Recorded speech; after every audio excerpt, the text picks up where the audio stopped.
to board you at all in the temple. Maybe they'll let us go at that, but there are a lot of... Old City Square has 51 fine degrees of freedom. Make me... On the way home, I got hungry, and I ate it. We're Americans, and we only like competition, okay?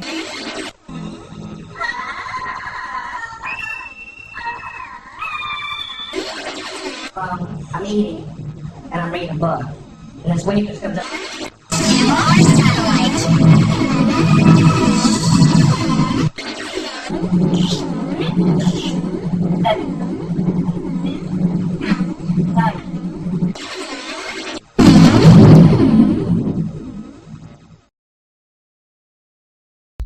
$66,000 cluster average. Trade. A Mr. J.F. Sebastian, 16417. What can I do for you, Sebastian? Going to Bishop 6 check.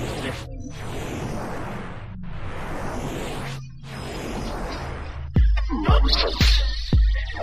Just a moment. Going to Bishop 6. Ridiculous.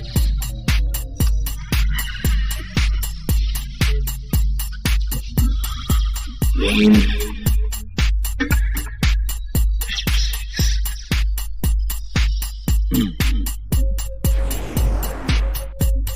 Right.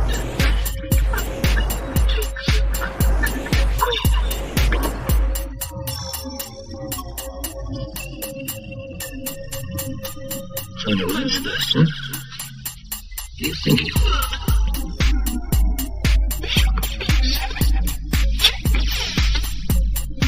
Bishop King 7, checkmate, I think. Got a brain cell, Sebastian? Little cookies come to wood, huh?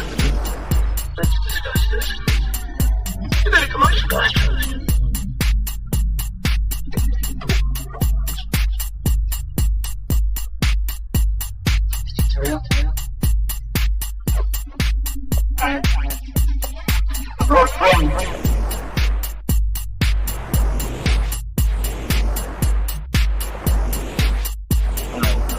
Surprised you didn't come here sooner.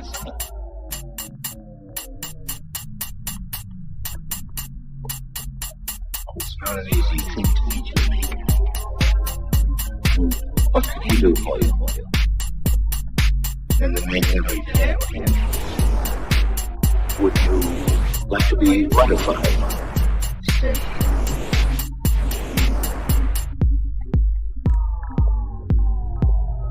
I had in mind something a little more radical. But it seems to be a problem. Death.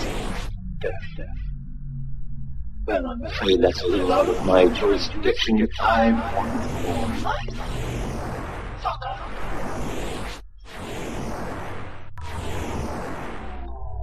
The facts are right. To make an alteration in the development of an organic life system, a coding sequence cannot be revised once it's been established. Why not? Because by the second day of incubation, any cells that have undergone reversion mutations give rise to revert colonies like rats within the sinking ship. Then the ship sinks. What about EMS-free combination? We've already tried it. Ethyl, methane, sulfonate is an alkylating agent. Potent mutagen is created a virus so lethal the subject was dead before he left the table. Then a repressed protein that blocks the operating cells wouldn't obstruct replication, but it does give rise to an error in replication so that the newly formed DNA strand carries the mutation and you've got a virus again. All of this is academic. You were made as well as we could make you, but not to last. The light that burns twice as bright burns half as long, and you have burned so very, very brightly, Roy. Look at you. You have a product of cells. You're quite outside.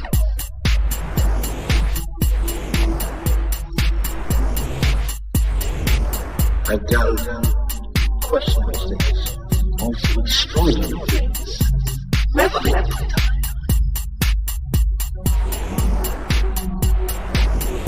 Nothing to go out of the eye of mechanics will let you in.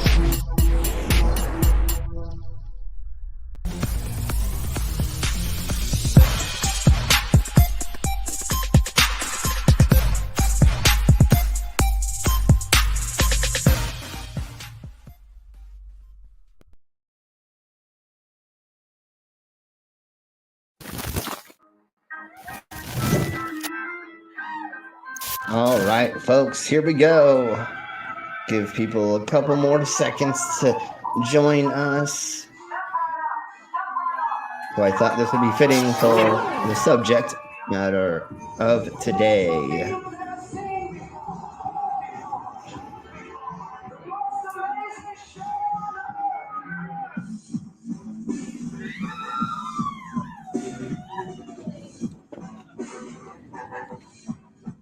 Oh, geez, I mango. God damn it. Excuse me. I forgot I need to put on this background. There we blow. I thought I had everything set up, but here we blow.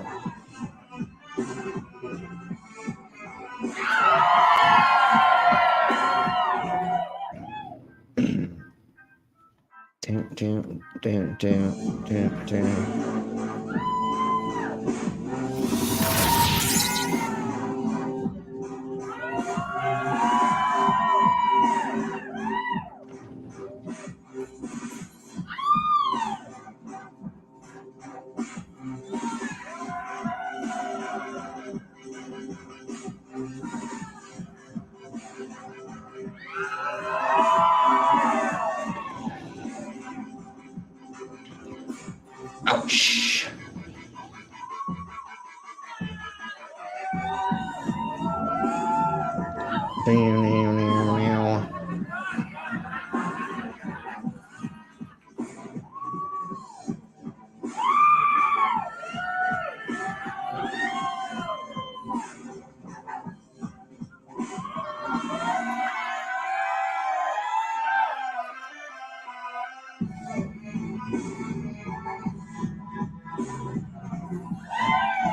He could have cut out all of that, me doing that, but that's okay. That's okay.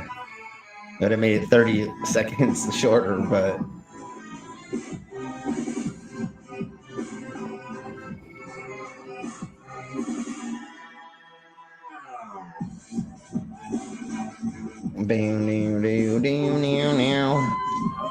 all right.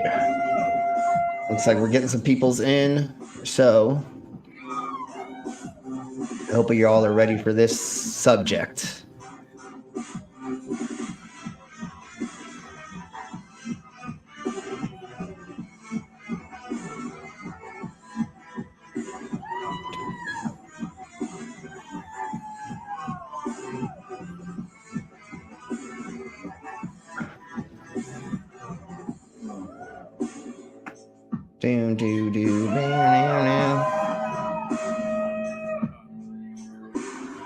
All right, I hope everybody's having fun. Hope you're having a good day. If not, hopefully we will make it a lot better. Although the subject for today is not something easy to stomach, I guess. It's gonna be very awkward to talk about.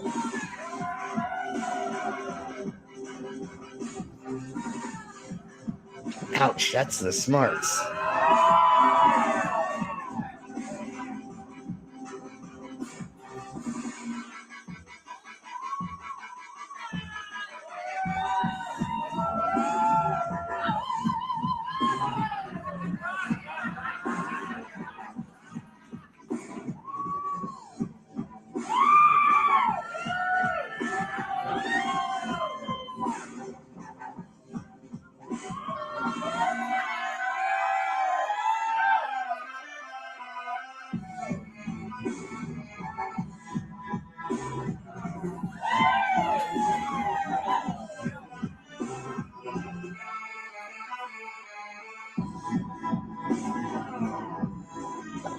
All right. I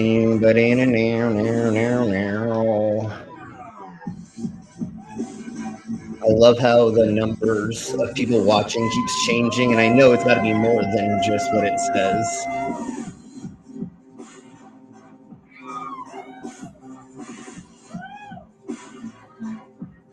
All right. Good old broken glass walk.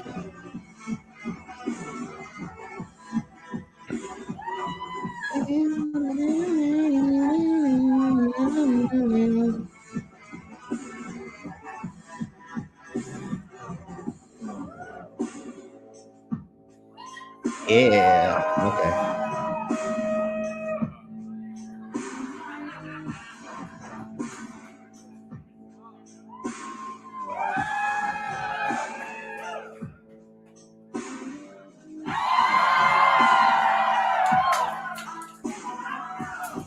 Dun, dun.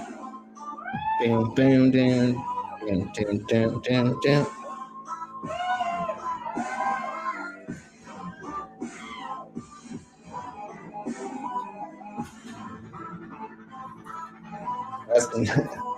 I normally do that with a full keg. It looks like so pussy when I do that with a small keg.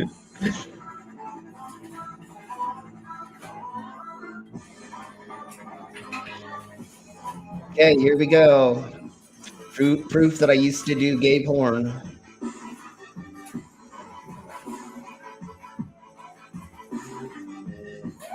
Remember, folks, you got to lube those tubes before you swallow a large object. Dun, dun, dun, dun, dun, dun, dun, dun, dun.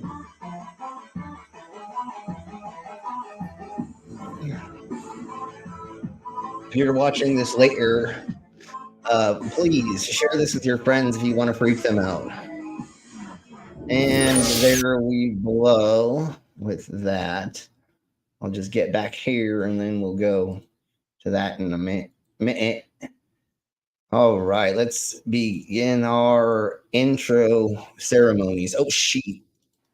Okay, there we go. Okay, I stopped the other video from playing.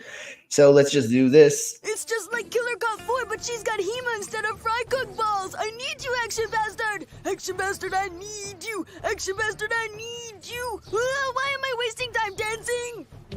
You want to know why? Because the world is fucking flat, dog. And everything that you see up there, as far as like planets or stars, yeah, guess what, dude? It's fucking fake. It's just lights up there. The government put those lights up there so you dummies could just act like there's something up there. Wait a second, are you a flat earther? Call a crackhead. You're stupid. Hey man, what? What? Oh, what was in this shit? Yeah, man, what was in this shit, bro? See, that's a more fitting background. The sideshow background with all the banners and shit. Because that's what we're going to be talking about today. So let's bring in our co-host, and then we'll bring in our guests, and then we'll begin the whole subjects we're going over. And we're going to do a trigger warning before. Make sure brainless well, let's do it this way. But some people without brains do an awful lot of talking, don't they? Yes, I guess you're right. Howdy. How's it? Pretty good. Nice. Yeah, pretty good. How is you? Good. And just make sure, I mean, we'll do a trigger warning now. We're going to be talking about some very, very, very delicate subjects. It's going to be a lot of something. Before we get to that, we will give another one. Brain, let's just make sure that we do before we start the human zoos part of it. Let's speed. Yeah. It's going to be intense. Just like, never mind. Yeah, okay, I'm not going to do it. I was going to do the fucking joke, but it's already going to be sketchy enough for the rest of the stream, what we're talking about anyways.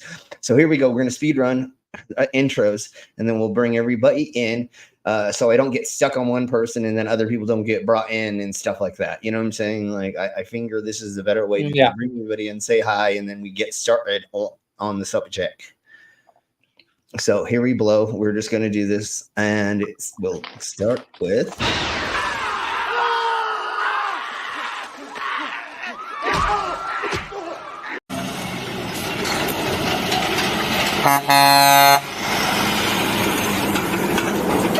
Stunning, plump, red, perfectly unscratched, and incredibly sweet mangoes. And there we go. I was gonna. Sorry. There you go. Right, everybody in. How's everyone doing? I'm doing all right. Awesome. How does everyone else do? How's the I'm all right. Bit exhausted. A lot going on. Honestly, same. All right. Well, I hope this is a nice distraction from y'all. It is going to be a very, very intense subject, and it's going to. Yeah. But I also got a question for Mango. How's the little human doing? Small human overall is doing all right now. Like things are calming down over here. The only thing that we're really worried about right now is like his seizure meds, but otherwise, like we're doing good right now. We're doing good. Okay. Okay, glad to hear. So you heard it. She needs to get meds for her little man. So yeah, use those fucking links. I'll come and kill you. We'll have Mango put in her links in just a second, but if you could help out me with. Okay, if you could help out tiny bit with me for gas tomorrow, that'd be cool. If not, no worries. I have the pink stuff to drink, so $5 a shot. If not, no worries. Please help out Mangoes and Little One first. But whatever. That's not why we're here. We're here to talk about crazy, weird, insane subjects and go over. For Mango, I will do shots as well. Awesome. So we have. Let's say hello to the side of my chats. We have the Beck. Here we have our channel's sponsor, and of course, here is their commercial.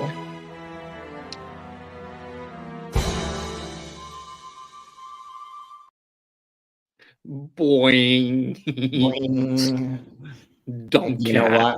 You know why I made that? Because Skits gets me hard every time. Anyways, never mind. Sorry. No, I'll behave. Down, Slam, down. We got a Harry Warp. Hey, Harry. Hello. Oh, I'm saying hi to everybody. I've been Sure. slowing down on the salutations because I'm out of it. But yeah. Again, he's talking about. I don't know who that person is. Harry. Trash Batman. Yeah, but I don't. What's that? I also didn't know, but I just looked it up. She was an oddity that was shown at a fair in London. We may be showing her later. We're gonna be doing. I think we're gonna.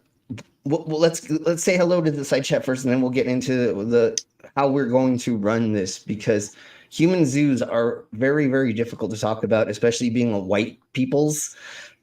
Because it is it's about a lot of racism. I mean, technically, I'm a cyborg, but they put me in this weird pink skin, and you would assume that I was Caucasian. You're a cyborg based on the white model. Yeah. It suits you well. Thank you. Hey, Commander. They're gonna have to kick my stream till Thanksgiving. Cool. Oh, I'm sorry that your mom's feeling bad. You Oh, take my mom yeah. out. Okay. That was going to be later today, I thought. Yeah, so that's okay. A little bit down the road.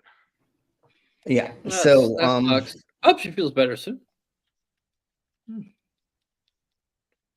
Yeah, I like to check out all the stuff they make because it's like super well produced. and very Yes. interesting. And like I don't know how many hours they put into it because I've never counted them all, but I know every little rendering is a process. Yep. And worth the wait. Yeah. Harry, I have done the Lego walk. It fucking sucks way worse than walking on glass. So because we do not do it because they don't move. The reason the glass can go flat and can kind of be dulled. But you can absorb some of it into your skin, and the blood helps cushion the blow. So, whereas the Lego just keeps poking and it never breaks through. Unless like the way that broken glass walking works, just like fire walking works, is there is a level at the bottom that does give. So the ashes at the bottom and the very, very fine broken glass at the bottom will give a padding a little bit. And that's another reason why you put the broken glass on like a blanket, a Mexican, a thick blanket, and or Indian versions of certain blankets as well. Oh, you're that saying give you more of a cushion. Stop doing it on the concrete floor barefoot? Yeah. See, and that's the problem is pro tip right there, everyone. When you do the Lego walk, it's usually on a hard surface, even though you can put it on a padded.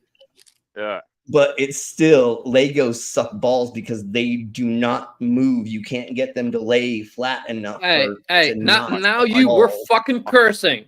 I know from experience. Lego does not suck. Lego's fucking awesome, bitch. If you put the knobs in the right direction, it sticks to each other. I don't know if they suck. And aren't we saying it wrong? Isn't it Legos? Lego. I believe it's just Lego. One. There's no S. There's no plural. There's no S to pluralize Lego. One Lego. Yeah. 1,000 Legos. 10 Googleplex Legos. It's still no S. Googleplex Lego. I thought there's some weird joke about saying Lego and Legos or whatever. I don't remember what the. I think it's just people get up in arms. Of course, everybody gets cry about fucking everything. Like if there's beans in whatever or salsa and whatever. Oh my god, beans and fucking chili. Whatever, beans whatever. And goddamn chili. How full was that keg? Yeah. How about corn in your chili? Dude, we are not starting this. We are not going here because. Are we not having another question about whether a taco is a sandwich or a hot dog? We're not doing that. We're not doing that one. Okay. We're not doing a folded bun thing, which could be a professional tips on how to not injure yourself while doing something that would definitely injure yourself. Put security monitor lizards link in the Cinnamon chats. Harry Warp, the kegs. Do you really need to ask? I can't divulge that secret. Let's see. Yeah, it's intense, just like watching Cub Scouts sleep. God damn it, I knew I was going to say it. I didn't want to say it, but it was right there. Yes, no, I don't do that, obviously. It's a fucking joke. Anyways, yes, and we have the squeakers, and we've already gotten her to squeak a couple times now. Let's see. Yeah. That one is way better than the other intense one joke that I have. And we're already going to be going over racism, so I'm not going to say that one. The other one, like the bad one that I sent you as a backup. I didn't see. Where's that? I put it in the participant chat. It was bad. It was bad. Yeah. It was a bad one, but topical and less, slightly less weird than the one you did. Yes. Hey Ollieman, there's our other Canadian. All right. So now that I already probably demonetized myself, let's. I don't think this is going to be monetized at all. I don't know why you would think that. So what we're going to do is we're going to begin it with this, and I believe that it goes over some of the history of of side shows and freak shows. We'll start with the Tapestry of Oddities, how England's courts and countryside birthed the freak show. So we're going to talk about the beginning of freak shows per se, because they happened all around the world in different times, but it's around the same time these things became popular. But the fakirs in India have been doing this for thousands of years, as they've always had the fakir squares, not always, but for thousands of years, or since we've had recorded history that's kind of written down or and examples of it. In India, they've had these squares with people that have deformities, and they're technically beggars, but in that culture, in many instances, having multiple arms or legs or a lack of one or something matches up with a deity or a god in their religion or in their faith. And then those people say they're the embodiment of Shiva, of another thing. And then they sit outside and take offerings, food, and a handful of other things. And normally, and most of the times, they do things like walking on glass, eating glass, bending their body in weird ways, or doing magic tricks or illusions. And things like that, saying that they are doing a miracle. So that's probably, but let's get into the British version of it, and then we'll get into the American human zoos, because it kind of starts where it does, and I want to ease us into the insanity, because... Okay, so them you want to ease in, but no, okay. Well, I mean, I don't ease in on you for a whole nother brainers, reason. the people that actually matter. Yeah. Well, Yeah, no, I know. you ask for it, and that's the problem. Is Yeah, kinda. Okay, I get it. So we're gonna start here. Nice and easy. Of Oddities, how England's courts and countrysides birthed the freak show. In a time where public executions doubled as family outings and bear baiting was considered high entertainment, the arrival of the freak show in the 16th century English landscape seemed like the next logical step in a nation's thirst for the unusual. Picture this. You're strolling through a bustling Elizabethan fair in 1589, and between the jester's antics and the minstrel's melodies, you encounter a tent with a sign that proclaims "Wonders of Nature, Curiosities of God's Own Making." Your curiosity piqued, you decide to step inside. Here, you would have seen collections of the strange and the bizarre, from bearded women to human monstrosities, as they were called then, and even exotic animals like monkeys dressed in tiny suits. Even in this early period, I thought he said something else, and whoo, I'm so glad that that's not what he actually said. It looks like we have a donation, it looks like. I'm going to take your... Yeah, there we go. Okay. Oh, Jesus Christ. Thank you, Beck. You're awesome. So that means, and my pause game is on point right now. You see how awesome that is? Beautifully done, pause. Yeah. I will be taking 4 shots. Exactly, because these guys are making fun of me, about ready to take shots. 5 a.m. Okay, 10-4. I'm going to... What did you call me? No, I'm just kidding. So I'm gonna take 2 shots right now, and then and a couple in more in a second. Thank you again for getting me gas money for getting to work tomorrow. Cheers, bro. Salutes, Solanche, skull, all the above. Tap it on the ground to wake up the dead relatives, to give them recognition or for them.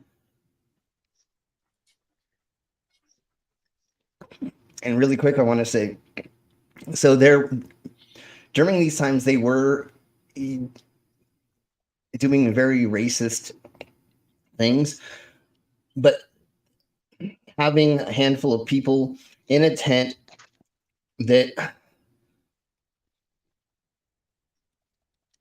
they may be using their race and or saying they're tribesmen or people that aren't fully human because they're not white was the thing that was prevalent during these times. But the reason why they're called human zoos is what we're going to get into later. And there's a difference.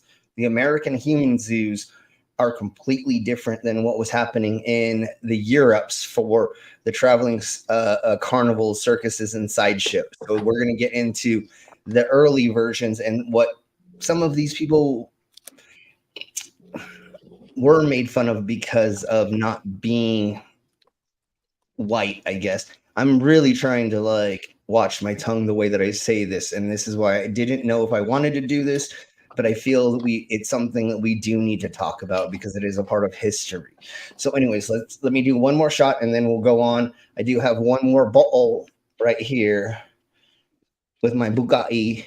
I'm just kidding. So Slim, can I ask a question? Yeah, of course. About what you like this whole topic. We touched on a little bit of this at another stream a few weeks back, where we talked about more of like the carnivals, the traveling shows and stuff. We didn't get into this concept of like a human zoo, but it sounds like there's a little bit of overlap here. But I think like what one of the ones you mentioned was like it being in like a town square. It sounded like it was less of a traveling thing and more of like they would put someone with a like some sort of a deformity or a birth defect or something. They would hold that person up as like something to come and see in the town. That was in India. Whereas like we've talked about other ones where they're traveling. I know you're gonna get into it, but was that what you were saying, or I just wanted to clarify that? So in India there are, I don't remember which town that has the largest version of this, but it is almost like a literal city of these deity-like people.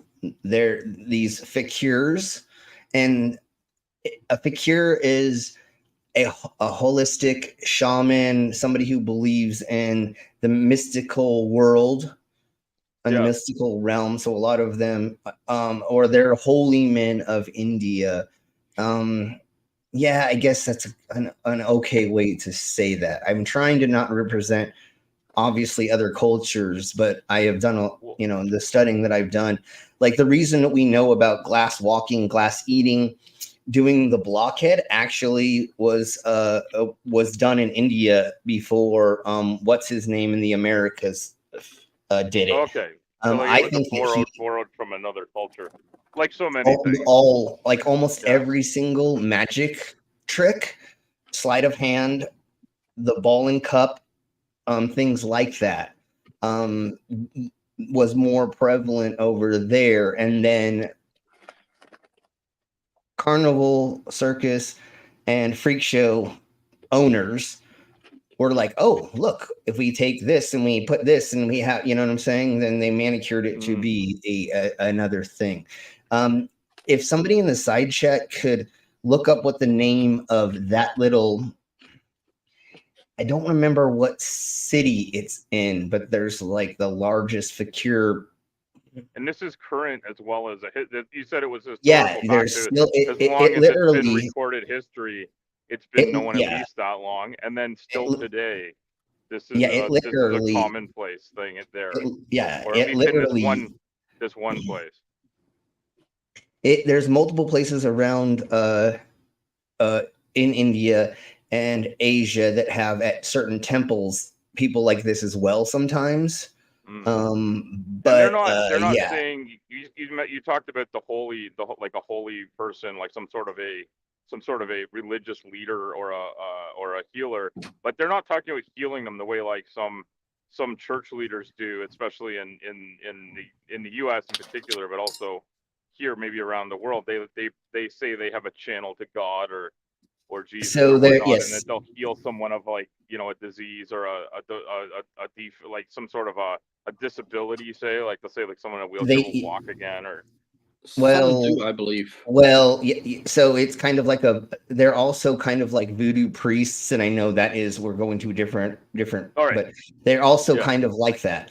If you have a problem with something, you will go to the monkey deity dude, whoever the spirit of the monkey, whatever, or the Shiva version, and like because that spirit is in your culture. That spirit, that it's animal kind of spirit like, or whatever it is, helps with that problem or what have yeah, you. it's kind of like in Catholicism, where you have different deities that are for like stomach pain, or for what are those fuckers The called? patron saint of Yeah, the patron saint of Pepto-Bismol, or yeah, dry vaginas or whatever. And Yeah, so then that's the one you go and you buy the candle for, or of, and then you burn it and you do the other offerings. So that's the same thing with these people as well, in these little things. And that's why they're a fakir, because they're a like holistic doctor somewhat. And so if you come to them, you give them an offering, then they will bless you with putting the red dot on your forehead, or giving you a smudging or something like that. Okay. Then And these people are making their living by this, it sounds like, almost. they live on the street, and unfortunately, that's all they can do, Like, because this is like, most of them like are handicapped. Yeah, but this is how they make a bit of money for food, or most of them. Literally homeless people, because they can't get a regular job for whatever reason. And that's how they make their money, by utilizing their disabilities to their advantage. Luckily Which for has literally them, been the freak show ethos for a very long time. Yeah, Can't exactly. get normal That's why I was work, saying. so you utilize your disabilities to your advantage.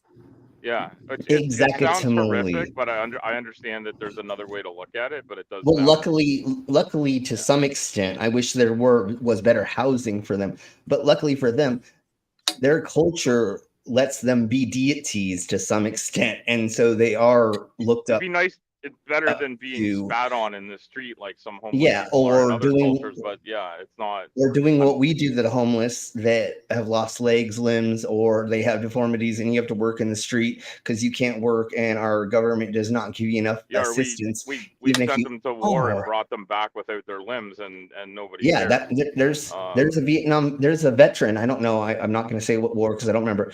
But he lost one of his legs, and he is on the street corner like all the time. And so what I normally do is I go get food at whatever restaurant, and I just cut it in half, and then I just bring it to him, and I'm like, hey bro, you want this? Because if he doesn't want it, he can totally tell me no. But I'm like, hey, here's this like half burger and some fries or something. I'm like, hey bro, do you want this? And he's like, fuck yeah, every time. He's like, yeah, bro. You know what? If he wants it, and he can trust you to not F with it, because I think that's another thing. But I mean, we're like, I don't want to take us on a tangent. I just wanted to clarify. Because this is something I'm not familiar with. Yeah. I haven't Jesus traveled Christ. that far, but this is like, it's eye opening, obviously. But I wanted to understand the context of what we're talking about here. Yeah. So thank you. And what we're going to do in one of the next things, because I didn't realize that this is a whole topic on its own. We will do a whole thing about Indian fakirs, or fakirs around the world, because there are different versions of them, but mainly it is a thing in India that we call them fakir. But medicine man, voodoo priest, there's a handful of other people that do whatever. Let's keep blowing on with let's find out more. Let's find out more. You've got more. Let's find out more. Well, then let him speak. These shows were as much about storytelling. Okay. I thought you wanted to say something, but okay, let's keep blowing on. And I will get to those in just a second there. Well, Beck, we'll start playing this and get into. I want to just go over a little bit of the birth of freak shows, and then we're going to go over to the American version and why we call them human zoos, because there's a difference between showing off people in a tent to a human zoo. A human zoo is a completely different thing, and we've done weird, crazy things like the Little People Village that they put in Coney Island. Like, if you don't know what that is, and they don't go over it, like, we will go over that. It's fucking insane. Like, if you don't know what it is, and it's almost the same thing where it's a human zoo where they made a whole village of well, they didn't make it, but they made a whole village for little people, and then they just brought in every little person they could, and then they dance 5 times a day. And anyways, let's keep blowing on with this. A spectacle. Showmen, often gifted orators themselves, would craft elaborate backstories for their performers. Yeah. A dwarf might be presented as a fallen. Really quick, and then I'm gonna keep going. When I had Enigma living with me, and when I was training with him and some other people, I was taught, nobody gives a flying fuck about you on your own, right? You can be the weirdest, freakiest freak on the stage, but if we don't say where you came from, where you've been, and where you're going, we don't give a story to it, and nobody cares that you look weird, freaky, and or not like other people. So that's why you had an MC, the person on the Bally stage, that went, this person, blah, blah, blah, yakety schmackety. Well, like an ironic one. Like, ironic one is everyone like knows about the Elephant Man, right? Yeah. And his facial deformities. So his facial deformities did nothing to make him look like an elephant. He was called the Elephant Man because it was said in his story that his mother was pregnant and was one of the elephant riders. And she was tending after the elephants, and and the elephant squished and killed her, and that's why he is born all wonky and crooked, because the elephant squished him in the womb. Okay. It's the lion boy, I think, that his mom got scared by a lion or a dog or something, and that's why he has the traits of that for some reason. Like, it's all about the story. We'll get into this in a second. Hey Reader and Hey Doorknob Head. If there's anybody else we haven't said hello to, say hello to us. Well, see, this is another thing. Yes, in like that culture, and then even in the Americas, kids were born with deformities in the early 1900s. And some of them literally called Barnum and Bailey and some of these other owners of these establishments and said, hey, you want to take my kid off my hands? And then multiple times they went to insane asylums, and they found people who had deformities and just couldn't get along in society, and their family dropped them off there to just not have a burden. We'll get into more of that in just a second. Sure. Most of the times they weren't humanizing them as much, and we're going to get into why the human zoos were anti-humanization, because white people want to feel good. I mean, literally, that's like the main reason why most of these things happen, is because. So basically, Slim, what you're saying is the freak shows were like the ones that tended to humanize them, gave them a source of income. Human zoos dehumanize them, and they are the original feel good porn for able-bodied people. Like, now we have TikTok and YouTube Shorts. We're like, oh my god, I can never. You're so brave for being born cripplified. And so one of the main so thanks for the explanation. That is our professional cripple. I get paid for being disabled, so professional cripple. Yes, and I even have to jump through hoops. I mean, they now call it a fit for work assessment. I've got same difference about a freak show, and it's just a private viewing instead of a public one. Al, you're gonna jump to hoops and red tape. Huh? Al, you gotta kick. Yeah, but I got kicked out. I got kicked out on. I'm gonna have to do. I'll do that. I got it. I couldn't chat with you guys or anything. I didn't know if I'd been booted out for talking too much, but which maybe the case. Yeah, that's what we did, Dighead. That's what actually happened. Yeah. I don't know. The app stopped talking to everybody. Sorry. Before we move on, there is one major thing two major things I want to say is that nowadays we do give a very negative view towards freak shows and things, and that is through a very privileged cast. Back then, things weren't the same as we view it now. We have to accept that, and actually, we can say they were using their disabilities, they're exploiting them. That's not the case always. Freak shows weren't just exploitative of people. Because they had a disability doesn't mean that they weren't smart enough to manage their own life. Oftentimes they weren't able to do normal work, and that was their only option, and it actually gave them something good in their life. And secondly, the language that they use nowadays, we have very specific ideas of what, like, the word freak is and things like that, that it is not meaning the same thing back then. So you cannot say freak and imagine the word nowadays, because it did not mean the same thing 100, 200, 500 years ago.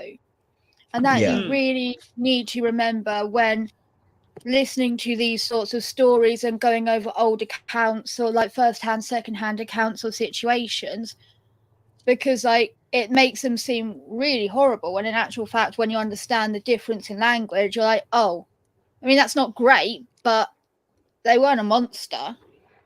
So what we've gone over thank you for saying that, Vila.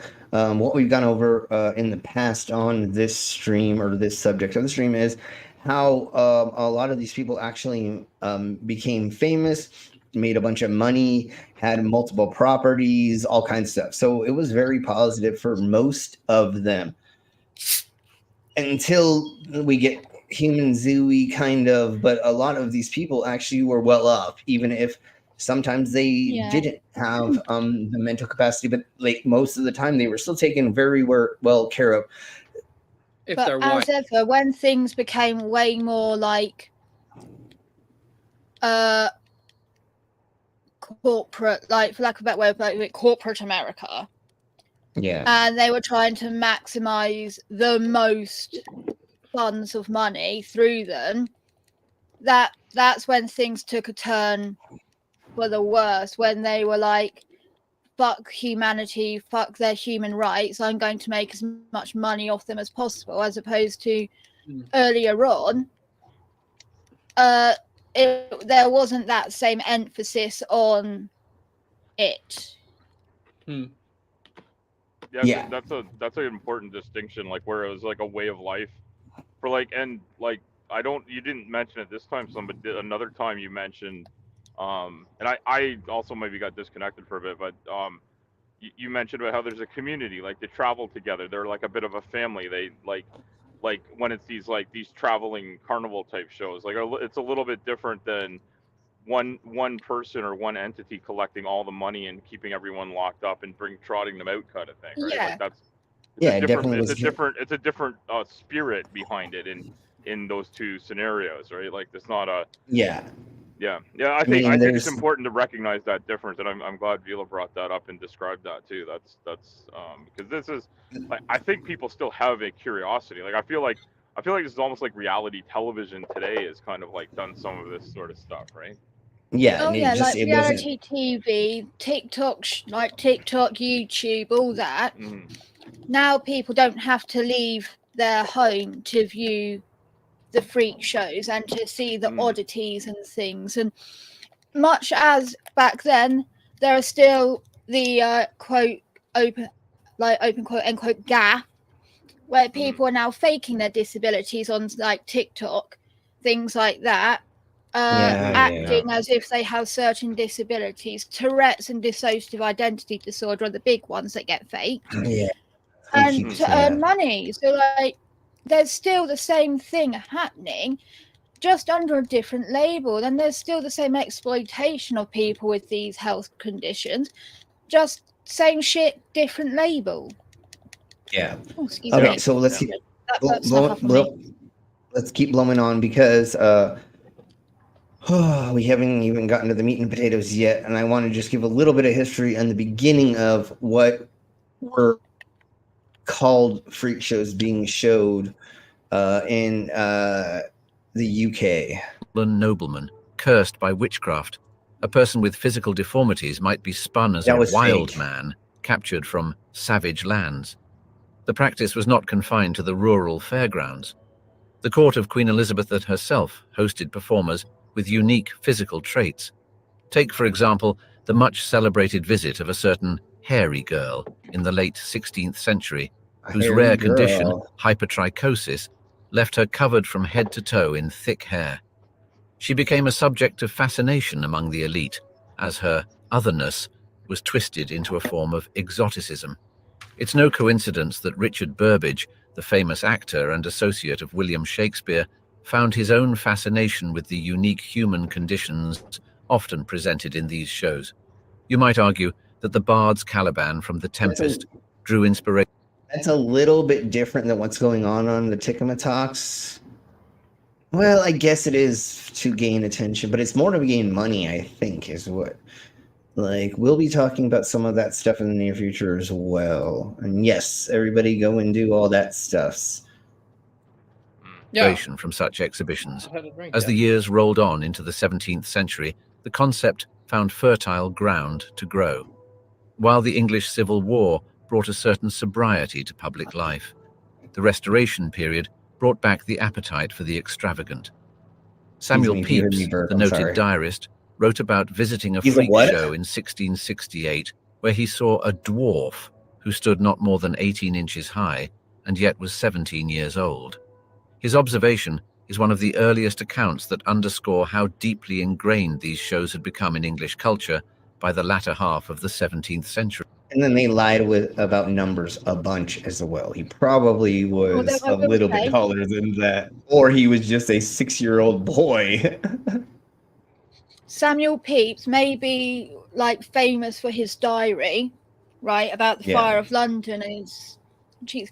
He was actually a disgusting little man whose views are abhorrent, and he is genuinely not a reliable narrative of anything.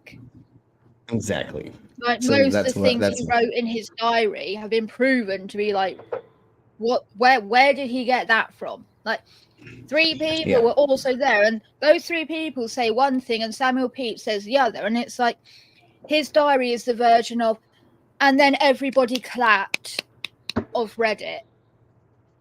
Yeah, exactly. To me, it's like a QAnon diary or something. In your diary of all things?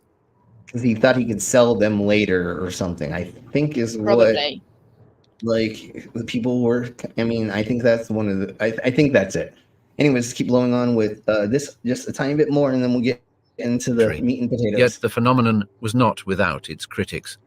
Thomas Hobbes famously derided the public's fascination with novelties and monstrosities, questioning the societal thirst for the unusual over the rationale. However, this was a period that equally cherished the writings of René Descartes, whose philosophical investigations into the nature of existence might be seen as an intellectual counterpart to the freak show's probing of the boundaries of human experience. As the Enlightenment dawned, a new era of scientific curiosity began to overshadow the dark carnival aspect of freak shows. Scholars and physicians began to examine these human oddities with clinical interest. And then they became medical marvels, is what they called them after that. Hoping to categorize and understand the anomalies of nature. Yeah. However, this by no means signaled the end of the freak show. Instead, it evolved. Showmen started to incorporate pseudoscientific explanations to add a veneer of respectability to their displays, appealing to... They would rent out, I think they're going to springboard further than this, but they would rent out medical college areas. I don't remember exactly how to say it, but then they would bring these people in and they'd give them fake examinations while medical students or they would charge the public to come in and watch them do an examination on like the dog boy or this or that. And if it was an exotic woman, you could fucking sell a gazillion and a half tickets because literally they were just like undressing a fucking hot chick that had like barely a deformity or it didn't even matter if she did. Yeah. And then we literally I think would just Doorknob like has get got her it right. nude. The lecture halls. Yeah, there we go. Thank you. That's what we would call it, right? They were in medical places, in lecture halls, in like universities and stuff too, right? And they would just sell tickets. They would bring in doctors and people in the industry, but they literally would just sell tickets for them to undress a fucking chick or a lady or person with weird things, and they would just prod and prod them, and then they would dress them back up and go, thanks. And there would just be a doctor. Back then, literally talking about an era where you could be a doctor because your dad and your granddad were both doctors and they taught you how to doctor, but you're about as shit as the drunk down the pub who has no medical knowledge.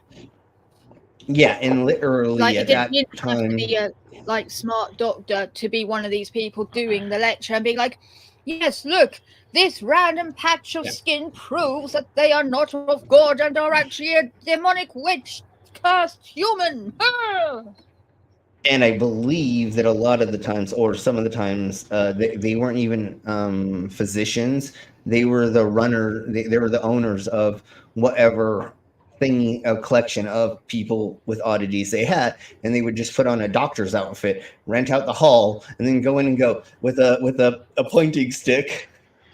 See this? Yeah, like See you that? said, it's just a facade, or you're just trying to make it seem like it's something like that it isn't. literally, the guys that demonize the corset, claim to be medical professionals, yet one of them just studied medicine for lols, and demonized the corset magically, so very much handily, at the same time as they were stealing a patent of the new brassiere and like new style underwear that they stole from a black woman, and then selling it on while demonizing the corset, saying, look, we're medical, it moves your organs, it kills you. Women were wearing corsets for like 400, 500 years before your little doodad, and were fine. I think even in Egypt, I think even Egypt, they had versions of it. It wasn't exactly like we had in the Europes, but yeah. Oh wait, you're like, telling me the idea of it like hurting you to that extent is bullshit, and it's like the equivalent of nowadays when women squeeze into something too tight. The history of very rarely. Undergarments. This is wild. Yeah, I thought that Vila, you were gonna do something on that. Yeah, but then I got sick, and like I'm literally looking at getting a wheelchair because I'm struggling walking some days because of pain and shit, and then like homelessness is brewing over me, and lots going on. Okay. Well, when you can, I would like you. We would all like you to do that. But anyways, Vila, what you're telling me that fucking white people stole something from another race and claimed it as their own? Shut up. That's never happened. I know. And do you know what the weird thing? Do you know what the weird thing is? Sim, yeah, it is rare because guess what? It was an American person doing it, not a British person. Oh, that's rare. No, of course not. Obviously. Normally, it's the British people stealing shit from other countries and taking it and saying that's mine. Americans have stole so much stuff from Black people's inventions throughout the times, especially during the slavery times. Years of their life, courts of their blood in the slave market. Hey, cousin. Sorry. Okay. Hey, cousin. Hey, babe. All right, let's keep blowing on. Just like a hooker in the middle stall, let's just keep blowing on. Okay. To both the sense of wonder and the intellect of their audience. Talk about Lizard. So, the next time you're in London, perhaps visiting the British Museum, take a moment to imagine what would have existed in its place some 400 years ago. There, in a tent, staked into the muddy ground, the legacy of the freak show would be taking its first shaky step into the annals of history, where it would walk, often unsteadily, but always defiantly, for centuries to come. The sideshow's golden age. Okay, we're going to speed this up some because I want at least us to go through this, and then we'll get into the American human zoos. Unveiling the dark sparkle of 19th century American oddities. As the tendrils of dawn broke over the American frontier, the canvas circus tents also unfurled their wings, and so did a peculiar and enduring facet of American entertainment. Yeah, so what they did with this, like we were just talking about, instead of having in lecture halls women that they just took their clothes off and were like, look, she's got fucking turtle pussy or something. I don't know. But then they put that on the belly. That's a condition I've never heard of. Look at the woman with the turtle pussy. That's wild. Is that? That is. I mean, I kind of want to. I know. I was like, I want to see that. I mean, and then I kind of want to know if I can fit inside. We'll talk about that later. I don't remember. Do tortoises and turtles have cloacas, or do they have internal extra genitalia? I think they do. Yeah. I think they have. I think they're reptiles, and they have that. Mango. What do they have? Okay. So, anyways, that's what began happening on the Valley, and they were taking these beautiful ladies and making them look semi-odd, and then they were putting them in rooms. And mostly, what was happening at the time for these that.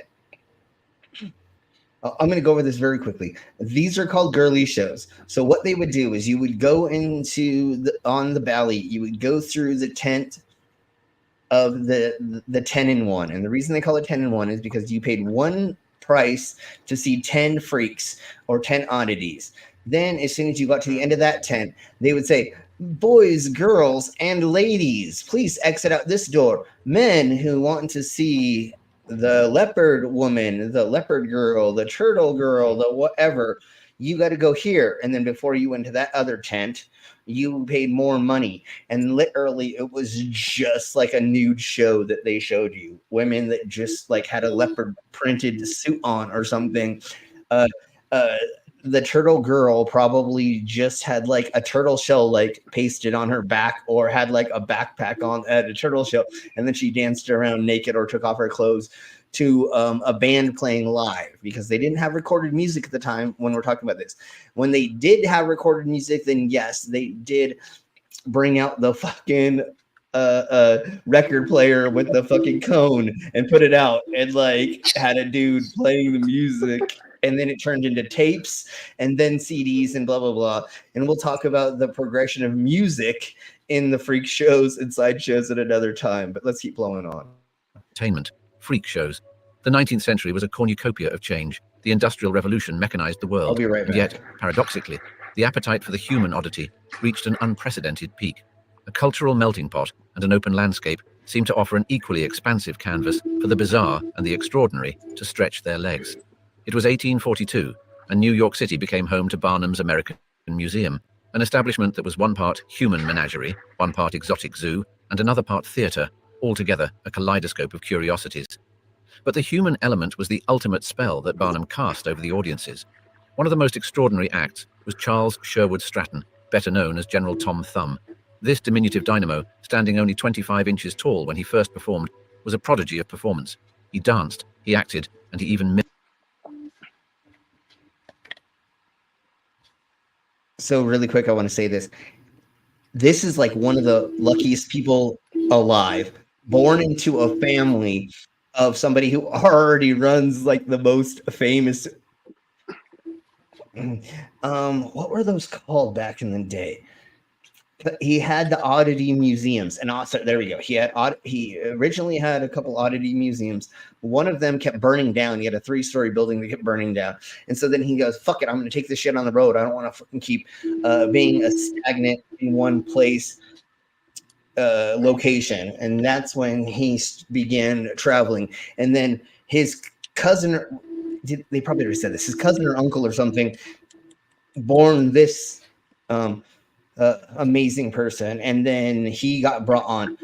Unfortunately, if they haven't talked about it, or they don't, he like literally like right now what we're seeing, he's like 11 years old. He literally got brought into this like, I mean, obviously they figured that he was a little person before turning to an adult, but like at a very young age, he was brought into the scene. And so I believe around this time, he was like drinking whiskey and smoking cigars, and like everybody was doing everything with him like an adult. Like I think he already like had sex with a lady by a very young age and stuff like that. Like people didn't realize because they said he was a full-grown adult that he shouldn't be doing these things. So like they were literally just giving him cigars, cigarettes, fucking glasses of whiskey, bourbon. So he was drinking at a very, very, very young age. Mimicked Napoleon. It wasn't just his size that captured hearts, it was his larger-than-life personality. And who could forget the 1844 meeting with Queen Victoria? Thumb had everyone in the court enraptured, even managing to get a chuckle out of the usually composed Queen. Barnum's museum was an odd jigsaw of human narratives. Yeah, there was the bearded lady, Annie Jones, who at the tender age of 5 had a beard that would put most adult men to shame. Alongside her was Isaac W. Sprague, the living skeleton, who just... Dude, that guy, I feel so fucking bad for. Like, unfortunately, he had a disease where he wasted away until like he could eat like 5 meals a day or something like that, or 6, and then like his body was just wasting away. It would not keep in anything. If he was around nowadays, there's definitely ways that they could have fixed this, because like we don't really have this problem anymore, even if you do have this disorder, because of medical advancements. But he may well have had a tapeworm or something, some form of parasites. I believe they found out that it was just some type of deficiency that where his body just wouldn't take in nutrients or something. And I believe that's what I found out. The living skeletons, if you look up them, and we've talked about them a little bit, but we can go over them. There's a handful that have been living skeletons, and he's one of them. And I used to call myself the living skeleton as well. So yeah. I don't know there, Al. You keep dropping in and out and stuff, but if you come back, then we'll let you in. Nobody's trying to get rid of you. Let's keep going on with. There we go. Okay, there you go. We'll keep trying to bop you back in whenever you fall out. But let's keep blowing on. Thank you. Despite eating voraciously, never weighed more than 90 pounds. It wasn't simply a display of physical eccentricities. It was a carefully choreographed theatre of humanity, seasoned with just enough exoticism and intrigue to keep the audiences clamoring for more. But Barnum was hardly alone in his endeavor to give stage to life's curiosities. Oh, maybe it was 4 stories. I knew it was multiple. So 1, 2, 3, 4, 5. Oh shit, it was 5 stories. Okay. The dime museums that sprung up in this era were popular attractions, curated by impresarios like Levi Lyman and Colonel William F. Cody. So a dime museum was either a permanent structure and or it was a pop-up structure. We all know what like pop-up restaurants are and a handful of other things that you literally just paid a dime, and then you got to go inside and you got to see the whole museum, which was of stuffed things and living things as well. Yes, the Buffalo Bill himself. These venues often featured people like Jojo, the dog-faced boy, born Fedor Jeftiu, who suffered from hypertrichosis, giving him a face covered in thick hair. Jojo's exhibition included a fantastical narrative, painting him as a savage from the wilds of Russia. So there is a family in Mexico, South America, let's put it that way, that their genes actually cause this. And they done DNA tests with them, and everybody who's had this disorder, it's all been a genetic thing through one bloodline. I don't think they're lying about it being in Russia, but maybe they were in Russia and then it moved. But now there's a South American family that almost everybody who's in this family ends up birthing at one point, because most people have multiple children. Somebody who has this condition. Stories like these captured the imagination of a populace enthralled by both Darwin's theories of evolution and the possibilities of the Wild West. Then there were Chang and Eng Bunker. Oh my Jeebus, I can't believe they showed him. That's hilarious. They showed him. And the That's fucking Pete. Why did they show Pete? That's hilarious, dude. he's the guy who does Sideshow right now, and him and I used to talk a bunch on Facebook a couple years ago. Dude, it's so hilarious. He always puts that porcupine quill through his nose. Possibilities of the Wild West. So funny. Then there were Chang and Nobody- Eng Bunker, the original Siamese twins, conjoined at the chest. Hailing from Siam, now modern-day Thailand, they symbolize the global reach and exotic allure that Barnum's acts often embodied. But here's the twist. By the time Barnum featured them, the Bunker twins were already celebrities, having toured for years. They were savvy businessmen in their own right, who had negotiated savvy contracts and amassed a tidy fortune. In hosting them, Barnum merely added another layer of varnish to an already polished act, rekindling public interest with his unrivaled knack for... And so once again, they already had their story pretty much put together. And so when he started paying them, I almost said bought them, but that's not what happened. When he started paying them, again, it was already a polished act that he just threw on the stage. With the person right here is the Barker on the Bally stage. We usually will call them talkers is the like right lingo, because Barker is negative per se, but like I'm a talker, I'll say I'm a Barker. Some people don't like that connotation because they think it's negative, but that's the person who brought you into the stage as you were walking down the midway to get to so you paid for your ticket, and then you walked through a midway which had carnival games on the sides, as well as freak shows, side shows, and other things. The reason why they call it a side show is because it was on the side of the midway, while you're trying to get to the three-ring circus or the big tent, and also the carnival game rides. But the rides only became a thing in the 1950s or something like that. There were no rides. It was mainly your midway to walking down a straight path to the three-ring circus or the three-tented circus or the multiple tented circus that you were going to for the carnival. So it was games and sideshows, freak shows, other entertainment on the sides of the midway walkway. I think I said that way too many times, but it's okay. Okay, let's keep going. Storytelling. They retired from showbiz, bought a plantation in North Carolina, and raised families, all while conjoined. Barnum's show... Oh my Jeebus. So, they each had different wives. They had like 20 children between them, and every other day, or they rotated every other week or something at each other's house. So they spent like 1 week or a couple days at Ying's house, and then they would go over to Yang's house, and they'd spend a couple days, and they'd go back and forth, and they like had multiple children. Obviously means that they had sex with these women together, and yeah, dude, like their lives are very interesting. If you want to delve deeper into them. We've gone over them a little bit, but we can in the near future. I think there's other things we can go over first, not just them per se. But then here, let's blow on. And then this is where the horse-drawn versions of this were before we get into Railroad. Shows were not mere exhibitions, they were narratives. Each act had a story.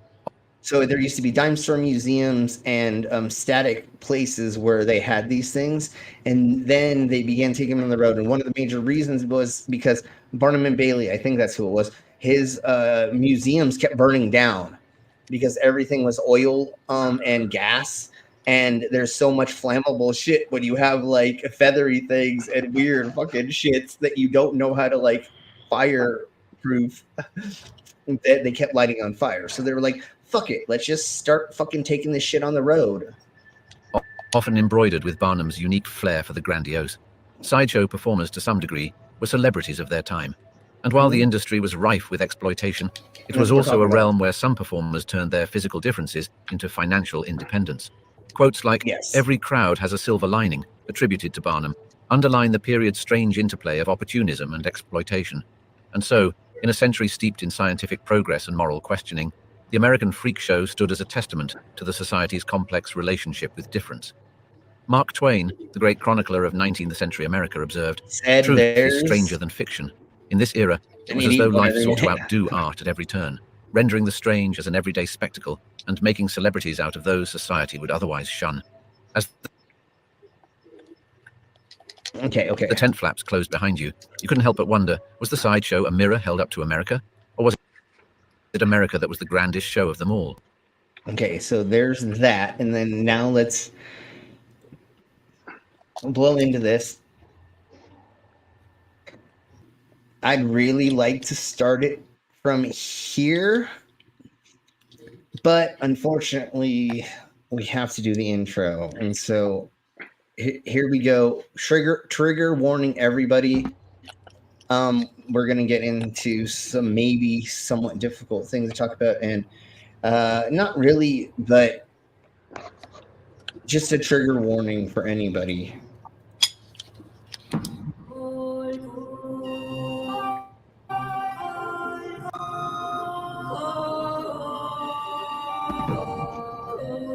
I'll do more shots. The placing of the boy in the cage with a monkey is an outrage. The Negro race in America has a hard enough time as it is in getting away from the prejudice that's closely related to the monkey without having a member of the race placed on exhibition. Leading men of science from Harvard and Princeton and Columbia University was saying that Africans were midway between an orangutan and a human being. So 100 years later, it should not come as much of a surprise that many people still cling to these notions of European superiority. Yeah, and so if you look at the cane, is that Jada Pinkett Smith talking? I don't know who that person is. If somebody Will could Smith's let us know. ex-wife. Sure, I don't. If that 100% is, know. then she knows absolutely fucking nothing about anything. She's the one that tried to say Cleopatra was black. Okay, I don't know 100% who she is, but unfortunately, she's speaking the truth about this part of what we're going over. Again, I don't know who she is, but so this was part of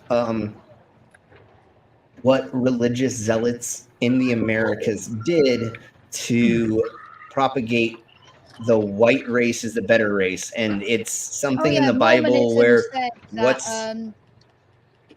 what is it? The mark of Cain is being black because it says, and God turned their skin black for his sins, and that the only way Cain could have populated the earth the way he did is he must have had sex with monkeys, and that's where black people came from. Yes, thank you for saying that. Absolute crazy load of bullshit. Yes. YouTube, we do not believe in that. That's a load of bullocks. God, no, that's absolutely disgusting.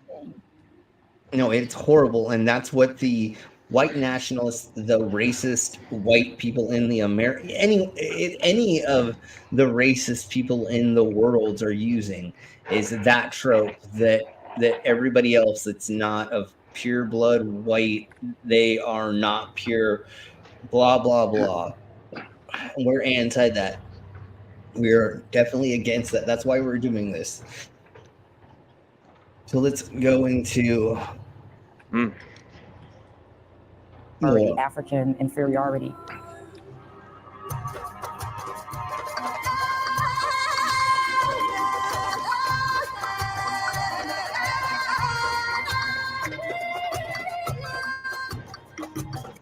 Okay. So human zoos. I'm gonna get us to here, and then we'll go over this just a tiny bit, and then I really want to get into the beginning of the World's Fair. What is it? Or man monkey? Visitors were told that the creature had been captured by hunters in Africa, who discovered a race of beings roving among the trees and branches, like apes and monkeys. Museum staff declared that the creature had been pronounced by scientists as a connecting link between African blacks and lower animals. In reality, Barnum's so-called man monkey was an African-American man named William Henry Johnson. Thanks to Barnum, Johnson spent much of his life on public display as an evolutionary missing link, sometimes in a cage. Many reporters at the time were happy to promote the deception. The New York Tribune declared that Barnum's performer seemed to be a cross between an ape species and a Negro, while another paper declared, the head is shaped like that of a monkey, but the face is more like that of an African Negro of the lower order. It has been pronounced by naturalists as a specimen of the connecting link between man and monkey. Many more. Okay, I'm going to talk about Zip really quick because we need to. The person that they put on screen just earlier, he went by Zip for his stage act, but he actually ended up owning a very, very large house. He made a crap ton of money. He never spoke in public until he was on his deathbed. But he actually learned how to read and write. For being an African American at the time, that was very, very rare. And so he was very, very intelligent. So he literally grifted all you fucking white people to make money off you idiots that thought you were better than him, when he actually was probably more well off, more educated than these punk asses that went and saw him. He did not talk at all, like I said, in public. But on his deathbed, he said to his sister, "We really fooled them, didn't we?" So he knew what he was doing, and he was not uneducated. And of course, obviously, this is all mythology that, and even like Aboriginal cultures that are like in the middle of nowhere, they're still intelligent. Like, they know how to like live off the land. They can like climb trees. They can get down whatever fruit. They can go and harvest honey. There's so many things they can do. Just because they don't like wear a shirt and tie and like go into a business meeting doesn't mean that they're not as smart as you. Like, they just figured out how to live life without being a punk ass bitch like you, or they don't survive in capitalism, or we have to be stuck in this fucking weird, insane fucking reality that we live in.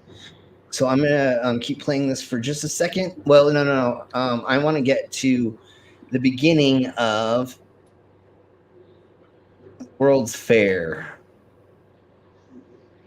and then I'm going to use the restroom right quick. And this is going to be the beginning explanation of where human zoos in the Americas began. It was one of the most visited locations in the entire United States. The site of the 1904 St. Louis World's Fair. Attracting more than 19 million visitors, the World's Fair was known for its lavish neoclassical buildings, its 22-story-high Ferris wheel, and the public debut of innovations such as the X-ray machine and the ice cream cone. But the fair had a darker side.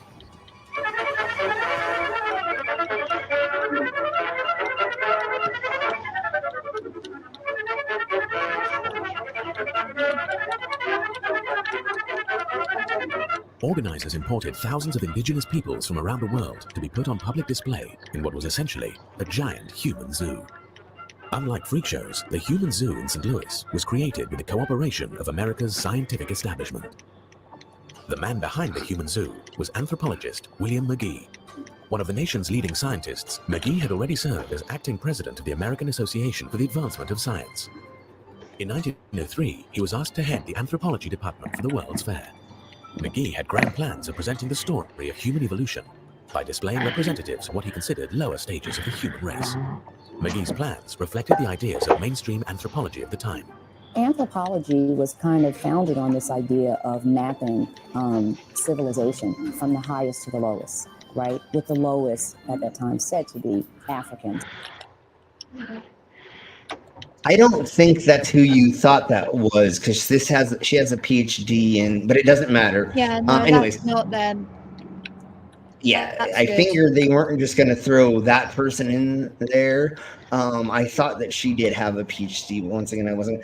But anyways, yes, exactly. And Topsy, R.I.P. Topsy. Like, if you don't know what that is, I don't think they talked about it here, but we'll talk about that later too. And then you sort of move up. Leading men of science from Harvard and Princeton and Columbia University were saying that Africans were midway between an orangutan and a human being. Like many scientists of his day, McGee drew inspiration for his ideas on human development from Darwin's theory that humans had evolved from ape-like ancestors. So then Darwin's theory provided a template for categorizing Africans as biological inferiors. Yes. Yeah. His impact created a bandwagon effect on many scholars on both sides of the Atlantic. Africans were demeaned with terms like savage, the juju, and complex Jesus. animals. Admittedly, some of these comparisons were used before Darwin, but after Darwin, they increasingly took on the authority of science. Darwin argued that the break in evolutionary history between apes and men came between Africans and Australian Aborigines and gorillas.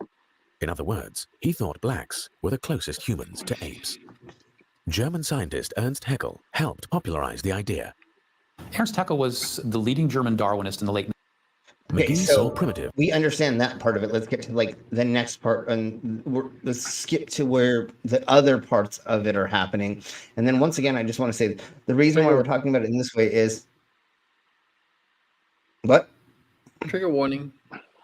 Trigger warning. And the other reason why we're talking about it this way. So when there were people with deformities, oddities, and or non-white people in other circumstances, they were one-offs. The difference between those and now is the reason we're calling them human zoos is because you had a whole tribe. You had three or more people that are being put in these little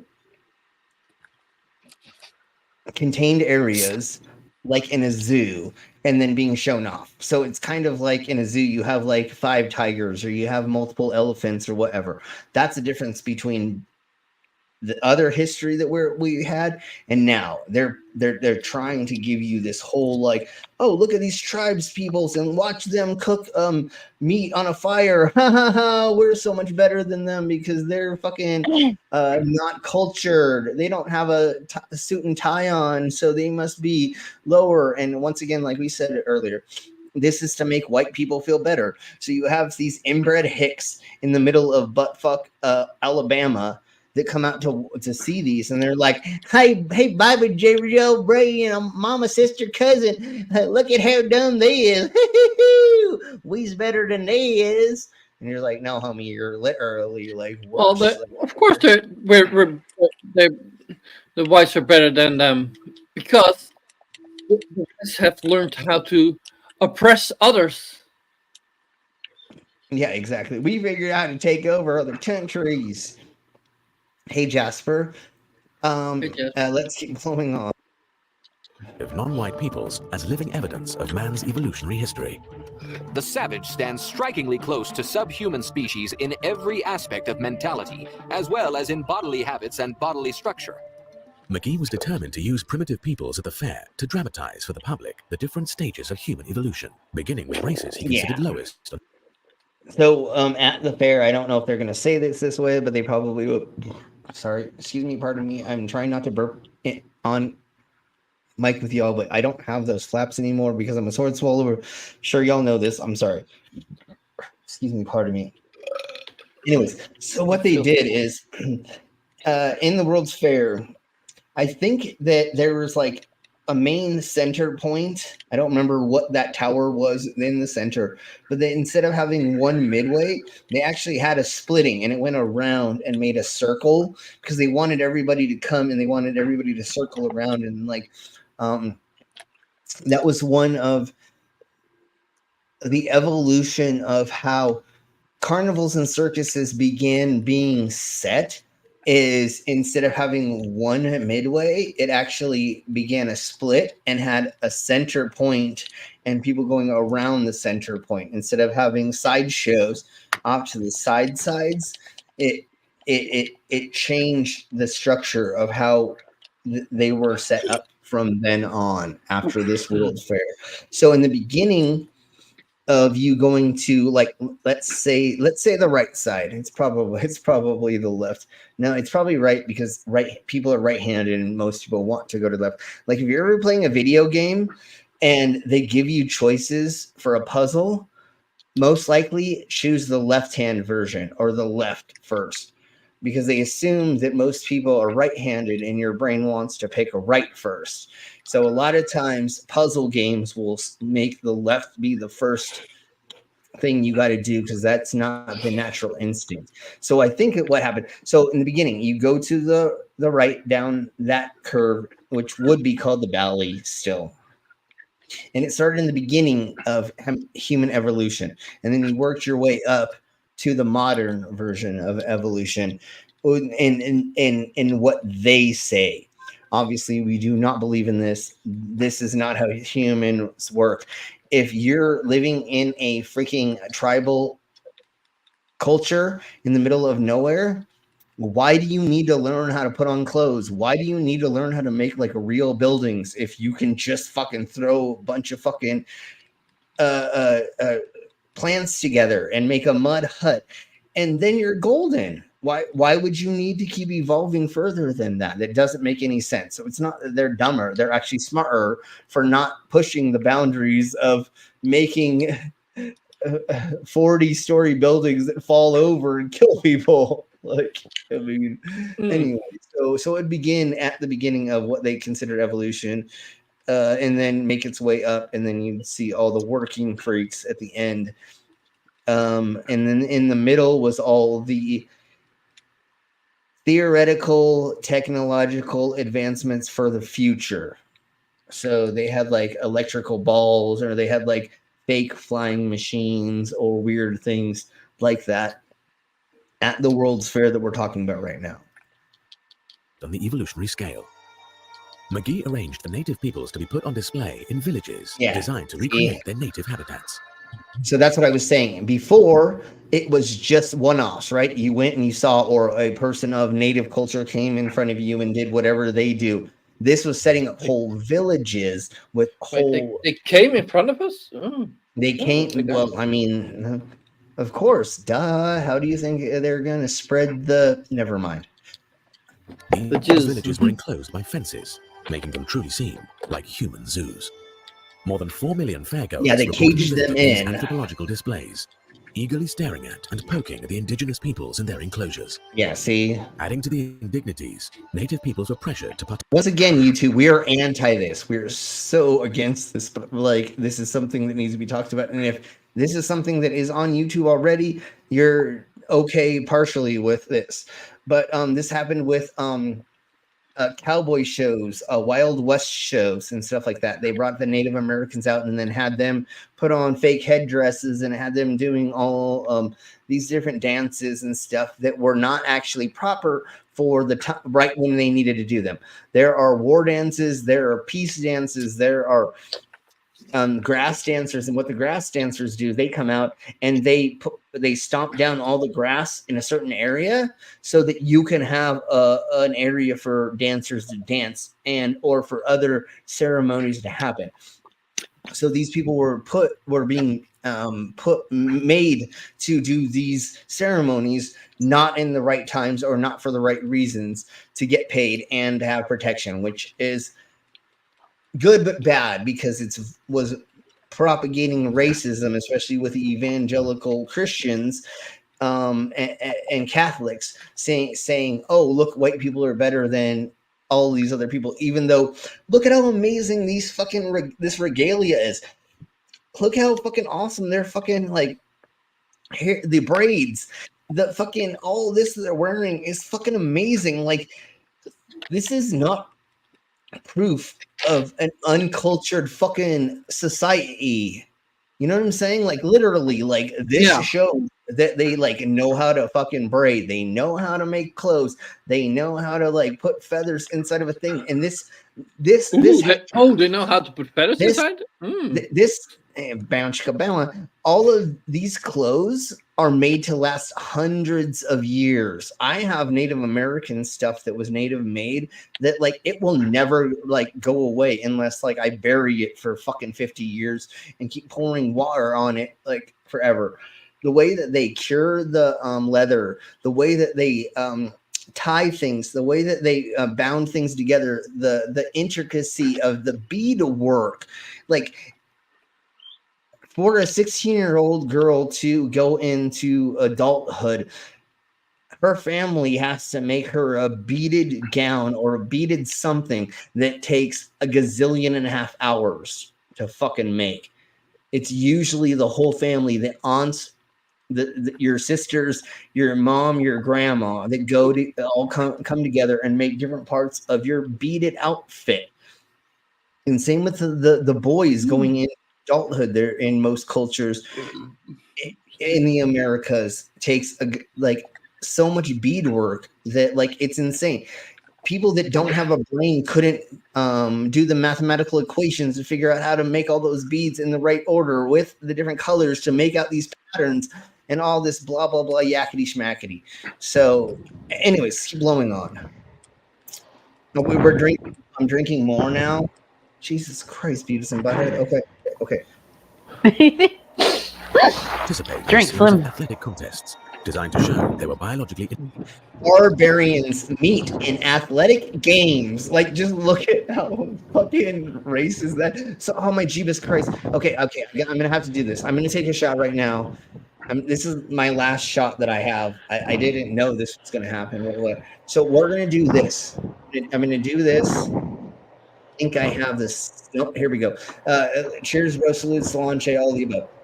Pygmy in mud fight pelted each other on the sides and was put to rout. I know that's not what we would say in the American English version of that, but it pretty much says pygmies did a mud fight and they pelted each other until they all were covered in mud. That's pretty much what that says, or until one side was covered with mud and one side won. That's pretty much what that says. Anyways, cheers, Salut, Solanche, all of the above. Inferior to whites. Those on display were also subjected to experiments in a special laboratory set up by the fair's anthropology department, directed by a. So this is what I was talking about in the Europes. Let's put it this way.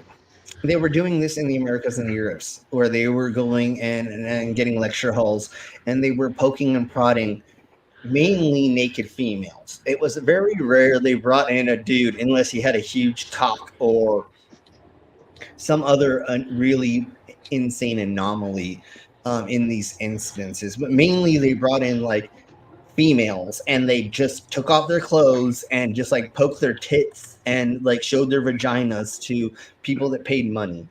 That's kind of what happened. So there was a lot of exploitation in this. Most of the time, okay. Let me put it this way. I don't know. Let me think about the way I'm going to word this first before I say it. Let's just keep blowing on. Psychology professor from Columbia University, the lab conducted tests to measure native people's intelligence and physical features, and even their threshold. Yeah, so they did the whole skull thingy. What's it called? Phrenologism, or phrenology, right? Anyways, yeah, phrenology. I'm trying to fuck up some which of these has words. no fucking merit and is making a resurgence on TikTok. Yeah, because conspiracy theorists are fucking idiots. But yeah, no, I am trying to like fuck up some of these words just to hopefully make the YouTube algorithm not 100% understand what we're talking about. And we are against all of this shit, obviously. Holy fuck! So phrenology was one of the things, and then they also did the whole threshold for pain stuff. And so they like, if they don't talk about this here, they like put coals against their hands. They like hold their hands in a position where they can't move, and they like put coals to it. And they waited until they like yelled or screamed or went, I mean, they did all kinds of crazy experiments with these people. This is terrible. Pain. Some scientists came to the fair with more gruesome plans. Mm-hmm. Alish Hrdlička was an anthropologist at the Smithsonian. He came to St. Louis hunting for dead bodies. Hrdlička was obsessed with... That's a whole different thing. We'll talk about that later. Oh, what? Never mind. Analyzing the brains of other races to gain insight into human evolution. He went on to assemble a collection of hundreds of embalmed human brains, many of them still stored by the Smithsonian. Hrdlička extracted a promise from doctors in St. Louis to hand over the brains of any of the natives who might die while on display at the fair. Native peoples were brought to the St. Louis. And guess what? When we look at the brains of everybody, they all look mainly the same. Just every once in a blue moon, somebody that does have like a disorder, like a mental disorder or something like that, may look a little different. And we never noticed, and they didn't talk about this here. And if you go and look at the brains in those different places, there's no difference. Yeah, that's not really all that surprising because they're people. From Japan came representative. Yeah, just because your head and skull looks a certain way doesn't mean less intelligence. The only time that we see a difference in intelligence and or what the brain looks like once you pull it out of somebody's skull is a flat earther, because their brain is just smooth as fuck. That may be true. I've never pulled one out to look, but I have no reason to doubt that claim based on other evidence that's been presented. And I'm going to say this in the hopefully the best way possible, and I hope so. A lot of the times these people were from their native countries and cultures, and they literally were given semi-proper food and medical care and other things, right? Because if you have this cult, this tribe that you brought from Antarctica down here, and all of them died, now you just lost a crap ton of money. So you actually will give them proper care and food and medicine and things, right? So a lot of the times, some of these people were taken care of semi-properly. They were not made rich. In these cases, nobody became rich from this except for like 3 people that I can come up with. Weren't they literally like pseudo slaves? Yeah. So I don't know how you this look at it any other way. At this point, they technically were, but they were giving some kind of like sustenance.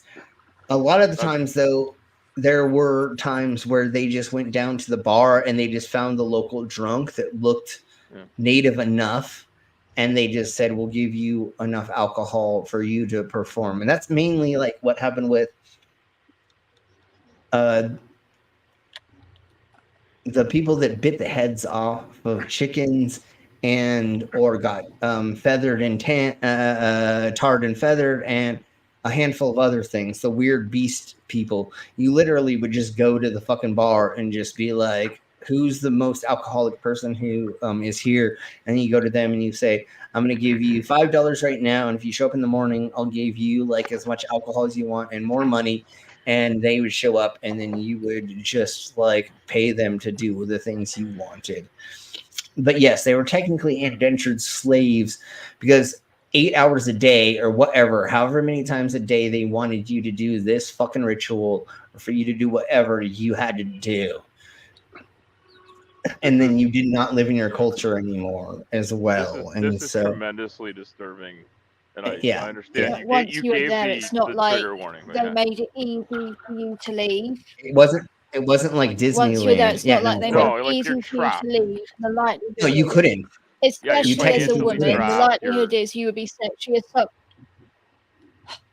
The likelihood is you would be sexually assaulted if you're a woman. Yeah, of course. And they would pimp you out to random strangers as well, let alone the medical tests that were being done, things like that. That's what I'm saying. They were prodding their genitals and stuff. And then like in for the girly shows and stuff like that, it was mainly like, I'm talking about the white people oddities as of right this millisecond for the girly shows. And in the future, we'll talk about what girly shows were, which was the adult version of the side shows and side tent areas. And you could usually get a prostitute. Not usually. I'm sorry. That is not the way to put it. There were times where you could, that was a way to have sex with a girl or get a handy or get an Asian massage in quotes. You know what I'm saying? The massage in quotes. The reason I added Asian is because like that's connotation for those massages in that context. Not saying Asian massages are those ways right now, although a handful of places keep getting busted for that in the Americas with that title. But anyways, let's keep blowing on with this a little bit more, and then we'll get back into Jesus Christ, that was weird. The history of oddity peoples, because there's not very much more that we really need. Okay. Let's just blow to this part, and then Zoo in the world, and the grandest zoological establishment on Earth. The zoo was directed by William Temple Hornaday, a So noted this is an zoologist. actual, like, Hornaday permanent formerly zoo. worked at the Smithsonian, and he had already founded the National Zoo in Washington, D.C. Yeah. Overseeing Hornaday was an executive committee chaired by Henry Fairfield Osborn, a distinguished professor at Columbia University. Hornaday and Osborn had dreams of exhibiting more than just animals at their new zoo. Both wanted to install Native Americans on zoo grounds, with Osborn promising that one day the Indian and his teepee would take their place next to the Zoological Park's buffalo. Jesus Christ. Now they had their chance to put their first human on display. Hornaday quickly agreed to purchase one of Verner's chimpanzees and to house both the chimp and Otobenga at the zoo. Hornaday planned to exhibit the pygmy and the chimpanzee together in a cage in the zoo's monkey house. It was presented as science, not as a circus act, because these were men of science who were doing this. Otobenga. In the Americas, we were trying really, really hard at this time to keep slavery alive. So what's the easiest way to do that? To keep propagating to everybody who's here and around the world that they're obviously animals. They can't fucking do their shit on their own. We have to have somebody who is the master over them. Or if there's not a Christian, because they're not Christian, if there's not a Christian overlord watching over them, then they're going to sin by blah blah yakety schmackety, even though all the fucking Christian fucking slave owners had sex with all their fucking slaves and they beat them and other stuff and things and stuff. So like, yeah, but you're allowed to beat them as long as they live for at least 3 days. Well, and remember, in the Bible, it says if they're not of your country, you can keep them forever as a slave. But if they're of your country or your background, then you can only hold them for blah, blah, blah until they give you payment or some bullshit like that. I don't remember what it all is. And the 3-day rule, I believe, is only if they are slaves that you have borrowed from your neighbor, not your own personal slaves. Sure.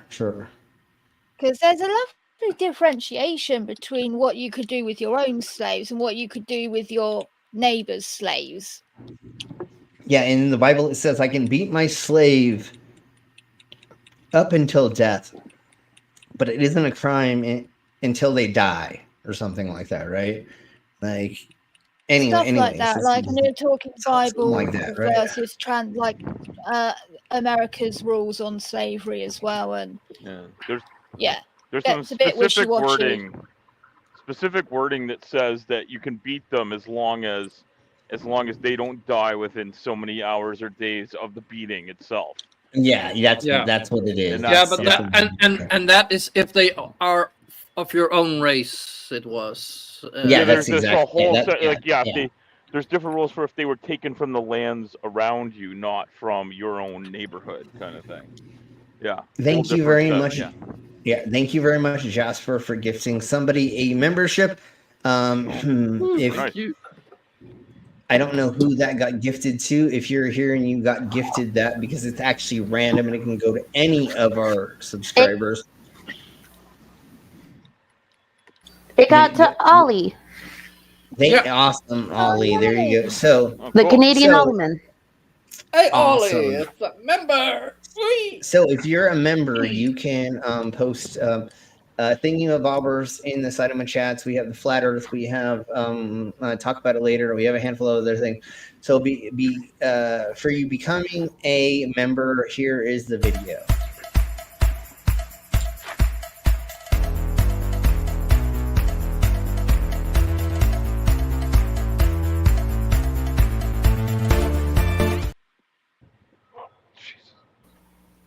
And there we go. Thank you for being a member. And if you are a member, there is your video. Welcome to the membership. Now you can post a bunch of weird thingies. So if there's anybody in the Sidema chat who is a member, please go ahead and begin putting in all of the emotes that I have made for us. So there's like flat Earth, there's alien, there's talk about it later. There's a handful of other things. So, anyways, let's keep blowing on. Play in the Monkey House on Saturday, September the 8th, 1906. The next day, a sign was placed on the cage explaining the new exhibit. The African pygmy, Ota Binga, age 23 years, height 4 feet 11 inches, weight 103 pounds, brought from the Kasai River, Congo Free State, exhibited each afternoon during September. Thousands of New Yorkers came to stare and laugh and debate the meaning. So they literally just found a 16-year-old boy and threw him in a cage, because that's mainly like how tall a 16-year-old boy was. Even back then, that was not a full-grown human. You could have brought anybody into there at any age to, and of course, all these white fucking assholes go there to fucking see this so that they can make them feel so better about themselves, because they're fucking douche nozzles. Okay, I'm going to keep playing this for a second. I will be white black as soon as I go and grab another burr. Meaning of the display. Is it a man? Some of them wondered. Is it Newspaper a... coverage brought even more people, and in just a few weeks, the zoo drew nearly 250,000 visitors. But the notoriety also brought controversy. New York's clergy, in particular, were horrified at what they saw as a dehumanizing spectacle. First to speak out was the Reverend Robert Stewart MacArthur, pastor of the city's Calvary Baptist Church, one of the largest Baptist congregations in America. The person responsible for this exhibition degrades himself as much as he does the African. Instead of making a beast of this little fellow, he should be put in school. Ministers from New York. Versus Los. Oh, I was surprised they say like the Baptists were the ones calling them out or dehumanizing them. But like when I hear Baptists, I hear motherfucking cunt. Well, Baptists in the Americas is a little bit more. It's a wider group than just what we think of in today's terms. Than just the pure evil ones. Okay. I think I disapprove of things that need disapproving of, but I don't think it's fair to paint them all with the same brush by any means, especially not the specific one you're bringing. That brush shouldn't go on anybody that doesn't fully deserve it. Wait, we're brushing people with what now? That's basically all I've ever heard of them. Anyways, Baptists in the Americas a little bit different. The ones you were thinking of are the fundamentalist Baptist groups, the NIFB, or like the fundamentalists or the new fundamentalists, not just Baptist. Yeah, the Baptists in the Americas in the normal. We have Patch is Baptist, and he's like not awful, is he? He's nice. Oh no, he's awful. No, but their ideals aren't that wacky if it is just regular Baptist. But yeah, the crazies, obviously the extremist version of it is fucking insane. But let's keep going, and especially we're talking about back in the day during this time, it was just normal people not understanding they're racist. That was but I also think that's part like with the people that came there, they're not all bad people. Like if like the scientists tell you like, oh yeah, this is that, like, oh come see it, like yeah, you'll get curious and you'll most likely believe what they're saying. And that's what she said. Okay, so I'm just gonna see, because I wanted them to get a little bit more into not just the African American version of it, because they did this to so many other cultures. Let me just double check right quick about. They did specifically mention native cultures too, right? Like the earlier. Yeah, so we went over native a little bit, but I want to go over like Asian and like Vietnamese and stuff. So let's try. I think here is where it goes into going over some of the other racial cultures. intermarriage. 500,000 years of human evolution have impressed Of course, they were anti-fucking interracial marriages, but I think that it gets into something in a virtues as well as faults on each race. Because remember, the more that you inbred, the more that you make your DNA worse, you idiots. No, you need more fucking DNA spreading. The more times you fuck people from other cultures, the better the fucking human race is going to be. Literally. Like, the more that we mix DNA, the better it's going to be. If you don't understand that concept. Consensually.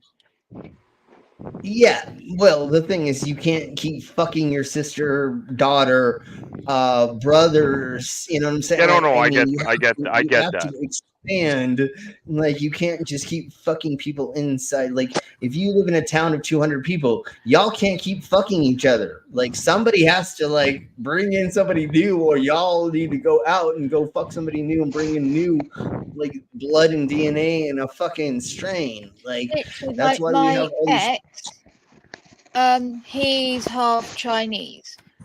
His family's like very, very popular surname, to the point where, like, the village that his family come from,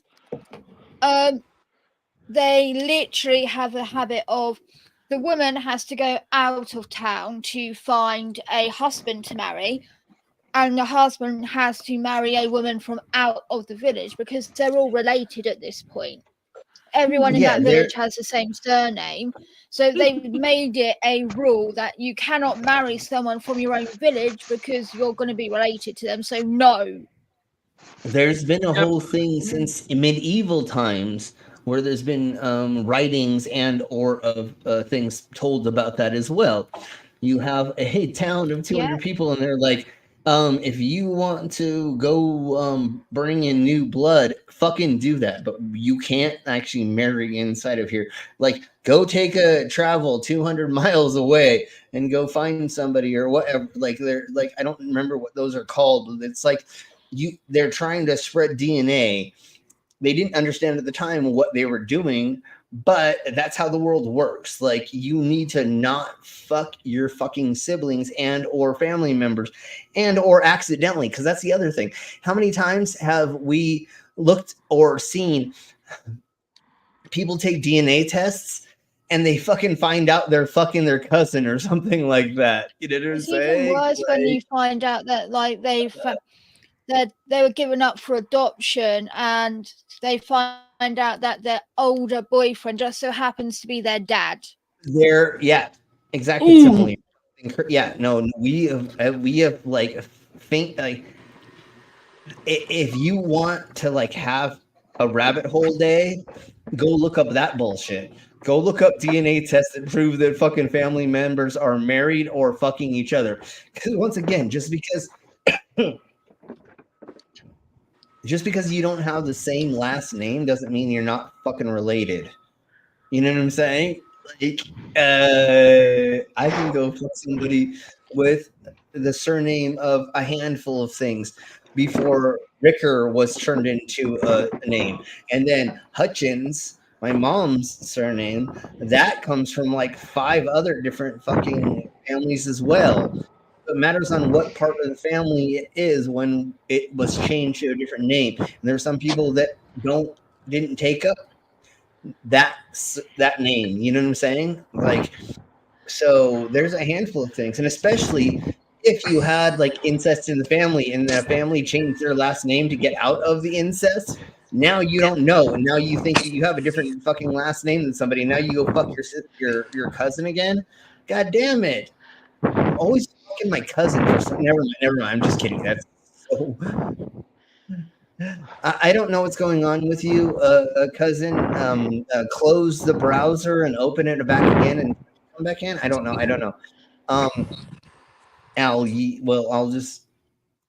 Thank you. You're breathing a little bit heavy. I understand why, but anyways, let's see. Latin church banned marriages, the 7th degree, and exactly.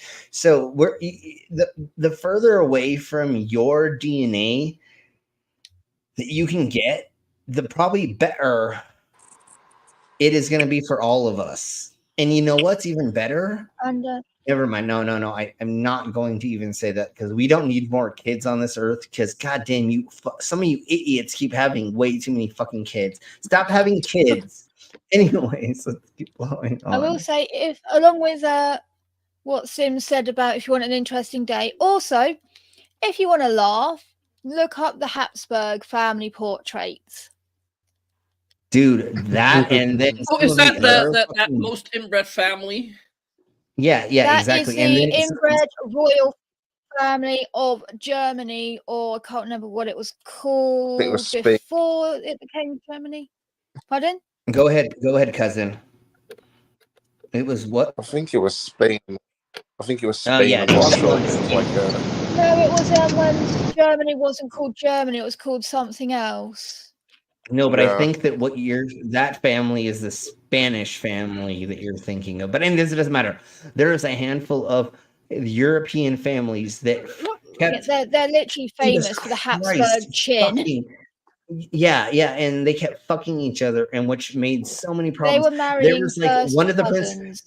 there was one prince who couldn't even get out of bed most of his life, and he couldn't even talk, and he couldn't do anything on his own, and he couldn't even use his own limbs because he was so fucking inbred. That was a Habsburg. I believe so. Yeah. Yeah, that's what I thought. But I was like, those like Joker was a family that was so inbred that like they just basically like decided to like end the throne for that dynasty and just move on to another one.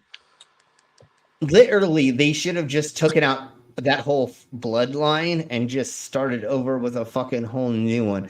And if we're going to talk about that, just look at your fucking the British prince and that bloodline with all of them as well. Like, it's not as inbred, but like if you look at the history of Queen Elizabeth and all of them, like there's some sus stuff going on, you know what I'm saying? Queen Elizabeth married not Elizabeth. Victoria married her first cousin.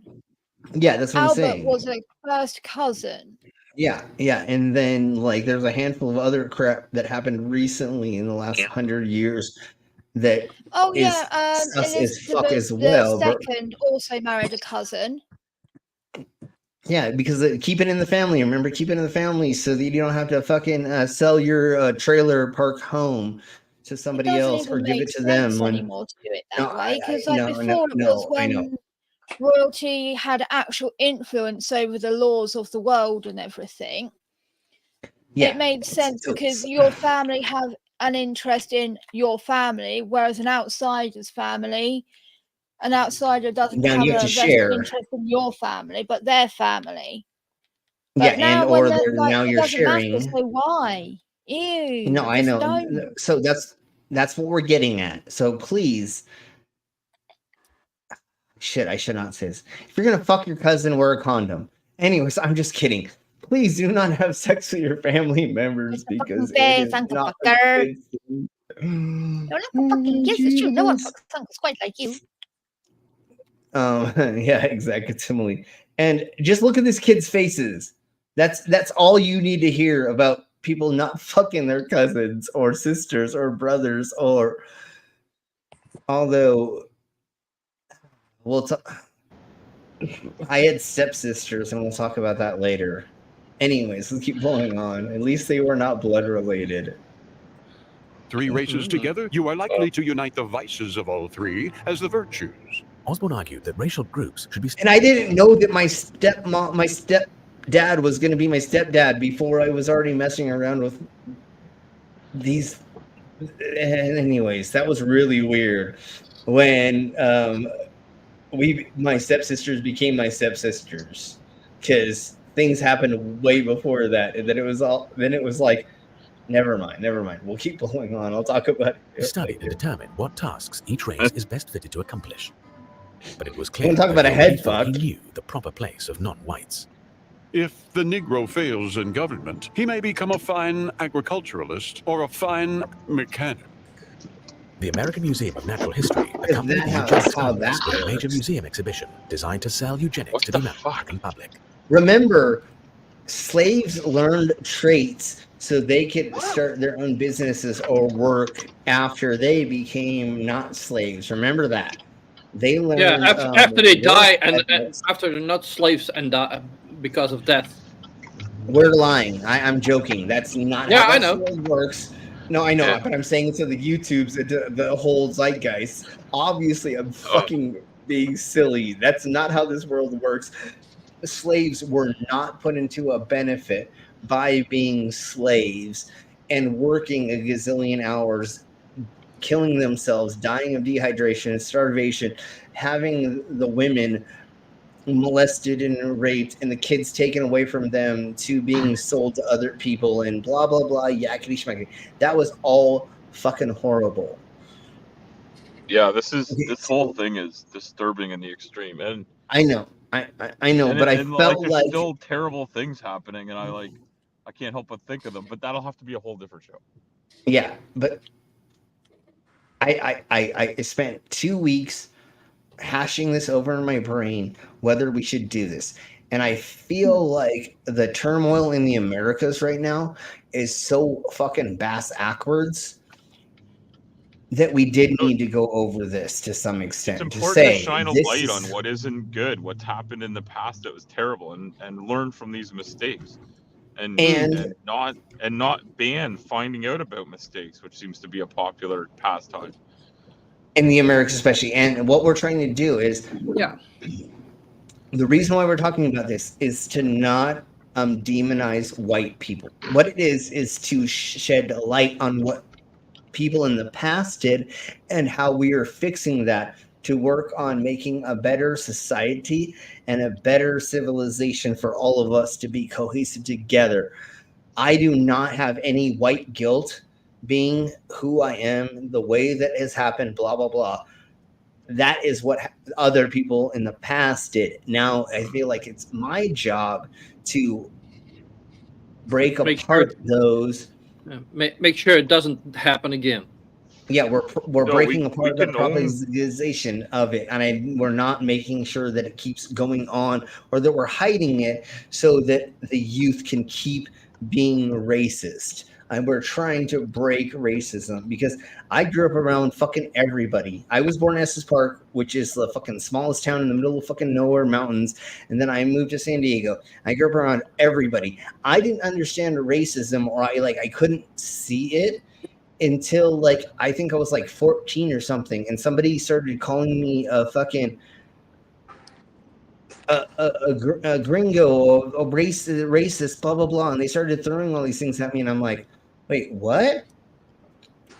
And I'm like, I don't know, everybody's my friend.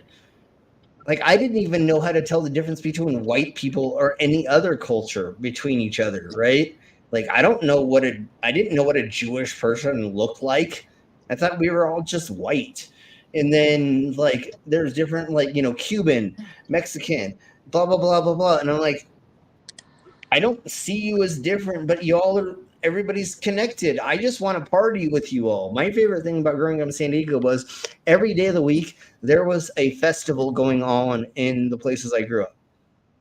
So one day it would be a Mexican festival. One day it would be an Indian festival. The other day it would be a Russian fest. I just grew up around everybody, and we just partied together. And I never had to look at people and understand the difference, because I didn't give a flying fuck about why people look different or their different things, other than me going, oh, that's cool. What's that? Why are you doing, what's that thing on your head? Or what's that different type of garb? That looks cool. And they're like, oh, this is a hijab, or this is the blah, blah, blah. Cool, awesome, yay. I don't give a fuck. Cool, we're all on the fucking same page. Anyways, let's keep blowing on with this. That's why I'm glad that I grew up in San Diego, because literally every culture, it was the melting pot of the Americas where I grew up. And once I became 16, I literally just started living on the streets, and I started just living wherever I could, and hanging out at places and selling, trading drugs for living in people's places, apartments, my friends' houses. You know, I'd spend there a couple nights at my friend's house, and I'd fucking throw things to their parents. You know, like, oh, here's a couple. What, you like weed? Here's some weed. Oh, you like fucking meth? Here's some meth. You know, I'm like, I literally have been just like living on my own as a traveling kid since I was very, very young. And I lived with everybody, and everybody was fucking amazing to live with. You know how awesome it is to like wake up and have a traditional dish being served to you? It doesn't matter what culture. You just like are like, cool, I get to eat this fucking amazing food. Yay. The only time that it ever was like weird was my best friend's mom was African American, and her she was Mexican, and her ex-husband, who unfortunately he got shot a long time ago in a fucking drug deal gone bad, he was African American or African. So she made these like African Mexican dishes that were fucking amazing, bro. Like, dude, all these things mixed together was just so amazing. And every time I'm eating it, I'm like, don't tell me what's in it until I'm done. Because I didn't know what menudo was. I didn't know what pig feet stew and a handful of other things was until after I ate it. And then after I ate it, they're like, you know, you just eat pig's brain or something like that. I'm like, fuck yeah, dude. I don't give a flying fuck. That's amazing, dude. It tasted so awesome. As long as it's cooked right, I don't care what I'm eating. And we're all hanging out together, multicultural, being friends, and having a good time together. Like, that's what America was supposed to be. Yeah, and with most of the strange ingredients, like, it's more about your perception of what you're eating than it actually being not good. No, obviously they've been making these dishes for, let's say, hundreds of years or 100 years. They got it down to a science. When you had butchers back in the fucking medieval times, they wanted to use every part of the motherfucking animal. And or currently, it's probably even the Viking days or whatever. You know, like even that far. You don't have to go back that far. Like, everybody's trying to use every part of the animal. So why would we not still be doing that with certain dishes? And especially when you're talking about traditional dishes that you're not going to change, like menudo, cattle's head. Oh my gosh, that would sound amazing. I just couldn't eat the eyeballs. I could eat everything else. I just couldn't eat the eyeballs. We watched the other day that one dude eating that fucking cow's head. That was fucking hardcore for him to eat the eyes. Other than that, I was okay with it. But anyways, let's keep blowing on. Oh man, I love fucking dishes from other countries. I love like fucking Indian, like tradition. I love traditional dishes, like not American traditional dishes. I love worldly, like old school, like hella old fucking traditional dishes to being fed. Participants included America's top publishers, insurance companies, government agencies, and private groups like the American Red Cross. As many as 10,000 people attended the special exhibition. Totally, I'm on the same eugenics exhibit, but it was still a kind of human and cow tongue. Oh, it put human racial groups under I love lingua. To judge their Lingua's amazing. There were displays highlighting differences between black and white babies in the womb, displays comparing the mental stamina of different races, displays reporting on the capabilities of immigrants, and displays showcasing equipment for measuring human intelligence and other features. Yeah, the phrenology shit is not fucking. Brain. One compared the brains of criminals all of and these. Non-criminals.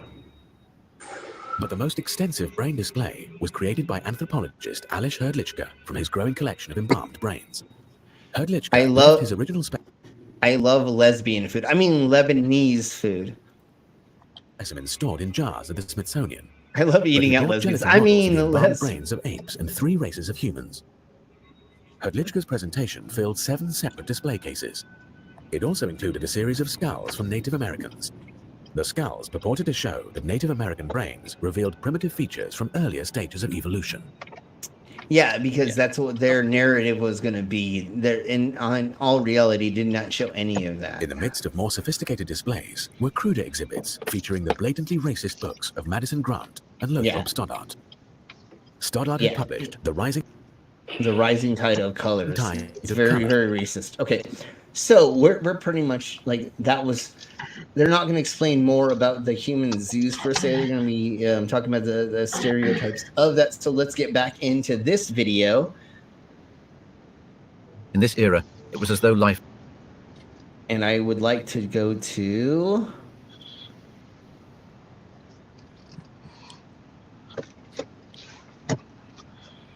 Let's go to the sirens of Sideshow. The sexy ladies of Sideshow. Let's do that. The sirens of the Sideshow. The indomitable spirits and stories of the women who defied norms. Picture a world of glittering stages and hushed audiences. A world where difference is not just accepted but celebrated. It's here, beneath the canvas tents of yesteryear's freak shows, that a group of remarkable women dared to flaunt their individuality. In an age when women were often sidelined, these sirens of the Sideshow took center stage, their lives becoming the stuff of legend, myth, and often deeply poignant truths. Let's journey back to the late 1800s, a time when facial hair was the exclusive domain of men. Well, almost. Enter Annie Jones, known as the Bearded Lady, one of Damn, girl, you got that shit going on. Woo! P.T. Barnum's illustrious gems. The Virginia native was discovered by Barnum when she was a mere infant, her bearded face a result of hirsutism. She's part of the family of the wolf or dog boy or whatever. But beyond the beard lay a woman of considerable activism. She later. Go ahead. Yeah, no, like I seen them on television at one point on Discovery. It's interesting. Yeah, there's like I said, there's only this one bloodline for some reason that has this thingy. They've done DNA tests on, like, obviously the people in South America where Dog Boy is from, and then a handful of other people, and then they looked at the lineage. They looked at the lineage from some of the people that went to Europe's and were being presented, but they think they all came from the same place around South America with the same bloodline, with the same hair disorder, I guess is the hair anomaly. Let's put it anomaly and not disorder, because I don't want to put it that way. But anyways. One sec, She Brainless. became an advocate for the differently abled. Did you rob the stuff out of the boxes here? No. Are you robbing boxes again, you pervert? Railing against the term I've been freaks. trying to give Phil Then a there was fucking platinum the pocket enigmatic watch, and he's Julia been running away like a little bitch boy, and now I can't find it. Oh, what is it? You don't already have that? Drana, dubbed the Ape Woman, she was born in Mexico and afflicted with hypertrichosis, her face and body covered with hair. But Julia was more than her visage. She was a captivating singer and dancer. Yeah, and so they found out that this bloodline supposedly is the one that has it, and nobody else around the world has this affliction except for this family. Tragically, her tale took a darker turn. She was often exploited even in death, her embalmed body displayed for years. Juxtaposing Annie and Julia was Myrtle Corbin, known as the Four-Legged Woman, born in Tennessee with two separate... And she had two vaginas, but we'll talk about that later because they're not going to talk about that. pelvises and 4 legs due to a condition known as dipygus. Unlike Julia, Myrtle found a more supportive atmosphere working for P.T. Barnum, where her unique physiology was displayed, with a tinge of sensationalism, yet rooted in scientific curiosity. I think I'm going to say this, and I'm going to say allegedly, because I don't remember 100% of this, but I remember reading multiple times.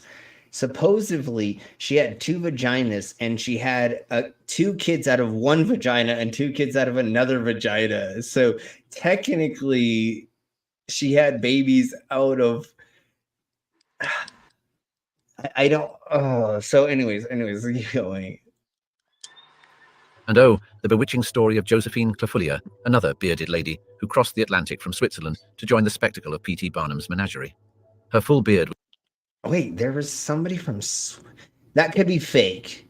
because they always, not always, but there are a lot of times where they say somebody's from a place that they're not from, and then, but if we can find out that, I thought then I must be wrong. I thought it was only one bloodline that had okay, that's wrong. Her growing a beard and mustache isn't the same as being a fully haired individual, right? So this is a different version of it, because Boobzilla, she's able to grow a beard and mustache, but she doesn't grow hair in other places like the dog people or the wolf people or whatever. So there's different versions of this. It was so convincing that Barnum even challenged naysayers to prove she wasn't. Because I know three other people that can grow, that are females with, ladies with vaginas that grow full things without taking steroids or other thingy-mabobbers naturally. Like if they do not shave their certain parts, they grow crazy amount of hair. But again, it's not like on the forehead, the nose.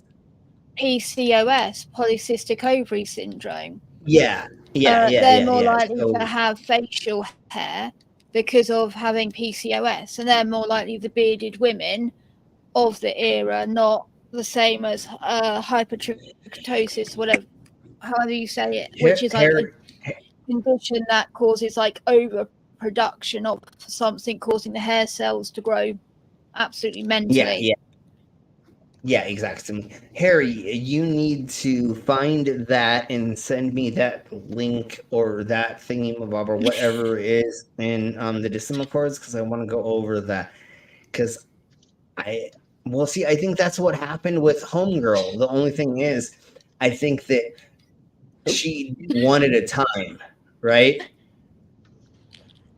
Her husband fucked one pussy, impregnated it, and then I don't know exactly. Anyways, we'll go over that. That's the thing. Like, just because she has two vaginas doesn't mean she has two wombs.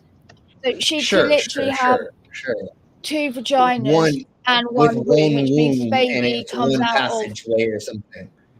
Yeah, it could be one passage. Two passageways. So it's like one womb, two holes. That sounds like an insane escape room that I've never heard of before. Most escape rooms have just one exit. That's what I'm saying. That sounds like the most insane fucking escape room I've ever been inside of. Can you imagine if the baby got stuck between the two? Oh my Jeebus. One baby, two holes. Doesn't make it out. Anyways, I'm sorry that I had to say that. Let's keep flowing on with. Dude, if she made an OnlyFans, that would be an amazing thing, bro. Oh my God! You guys, could put hold on.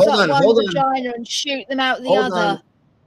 Hold on. If you are out there and you have two vaginas, hit us up and we'll make some OnlyFans content. Trust me, we'll make money. Okay, so now let's keep flowing on. Might be the only woman that has enough vagina to handle his dick. Exactly, that's what I'm saying. Bounce, go bow wow. Oh my Jesus, we're gonna get into the Claw family. Okay, here we blow. Let's keep going. Woman, thereby turning skepticism into an event itself. The kaleidoscope of sideshow wonders wouldn't be complete without the Hilton sisters, Violet and Daisy. These conjoined twins took vaudeville by storm, their nimble fingers dancing over piano and saxophone keys, even capturing Hollywood's attention in Todd Browning's 1932 film, Freaks. In contrast, Frances O'Connor, the living Venus de Milo, born in the late 19th century without arms, charmed audiences not by what she lacked, but by what she could do. Whether it was sewing intricate patterns or painting delicate watercolors, Frances did it all with her feet, her infectious spirit capturing hearts. No less captivating was Cuckoo the Bird Girl, born Minnie Woolsey with Virchow-Seckel syndrome. Her ethereal presence, accentuated by feathered costumes, would later be immortalized in the film Freaks, a surreal pin. I believe she may have been a male that they just dressed up as a female, but I could be wrong because I am a little tipsy right now because you fuckers all made me drink a crap ton of vodka. But let's keep blowing on in her unique life. Then came the daughter of Grady Stiles, the head of the lobster family. And if You don't know about the murders of Grady Stiles? That's what we need to do for murder mysteries next. Somebody put that in my fucking Discord as a thing. We need to do the murders of Grady Stiles, the claw man. Family. Born with ectrodactyly like her father, she too performed. Her claw-like hands a symbol not of disability, but of an inherited legacy. Look at how many people in this have wondrous that. tapestry, Betty Lou Williams found her spot as well.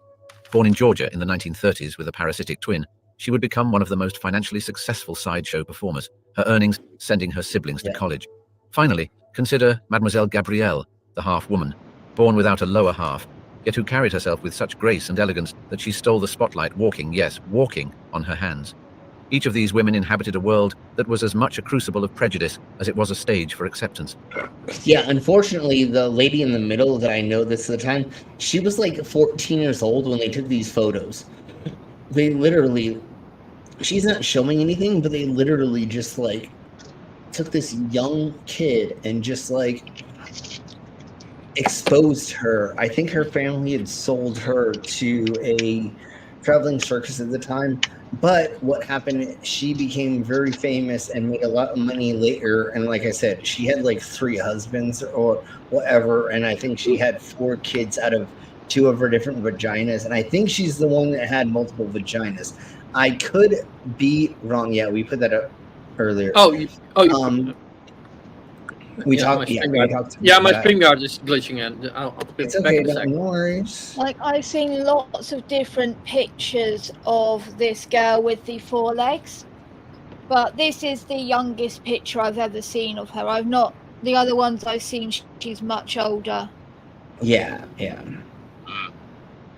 Like, that's, I will say, like, 14 years old is pushing it a bit, but this isn't, the era wasn't so demonizing of women showing that much leg, especially if they're younger. They would have had like knee-high dresses anyway, but the fact that the stockings are showing upper leg, that would be the pushing it part of it, not the fact that her legs are on show in general.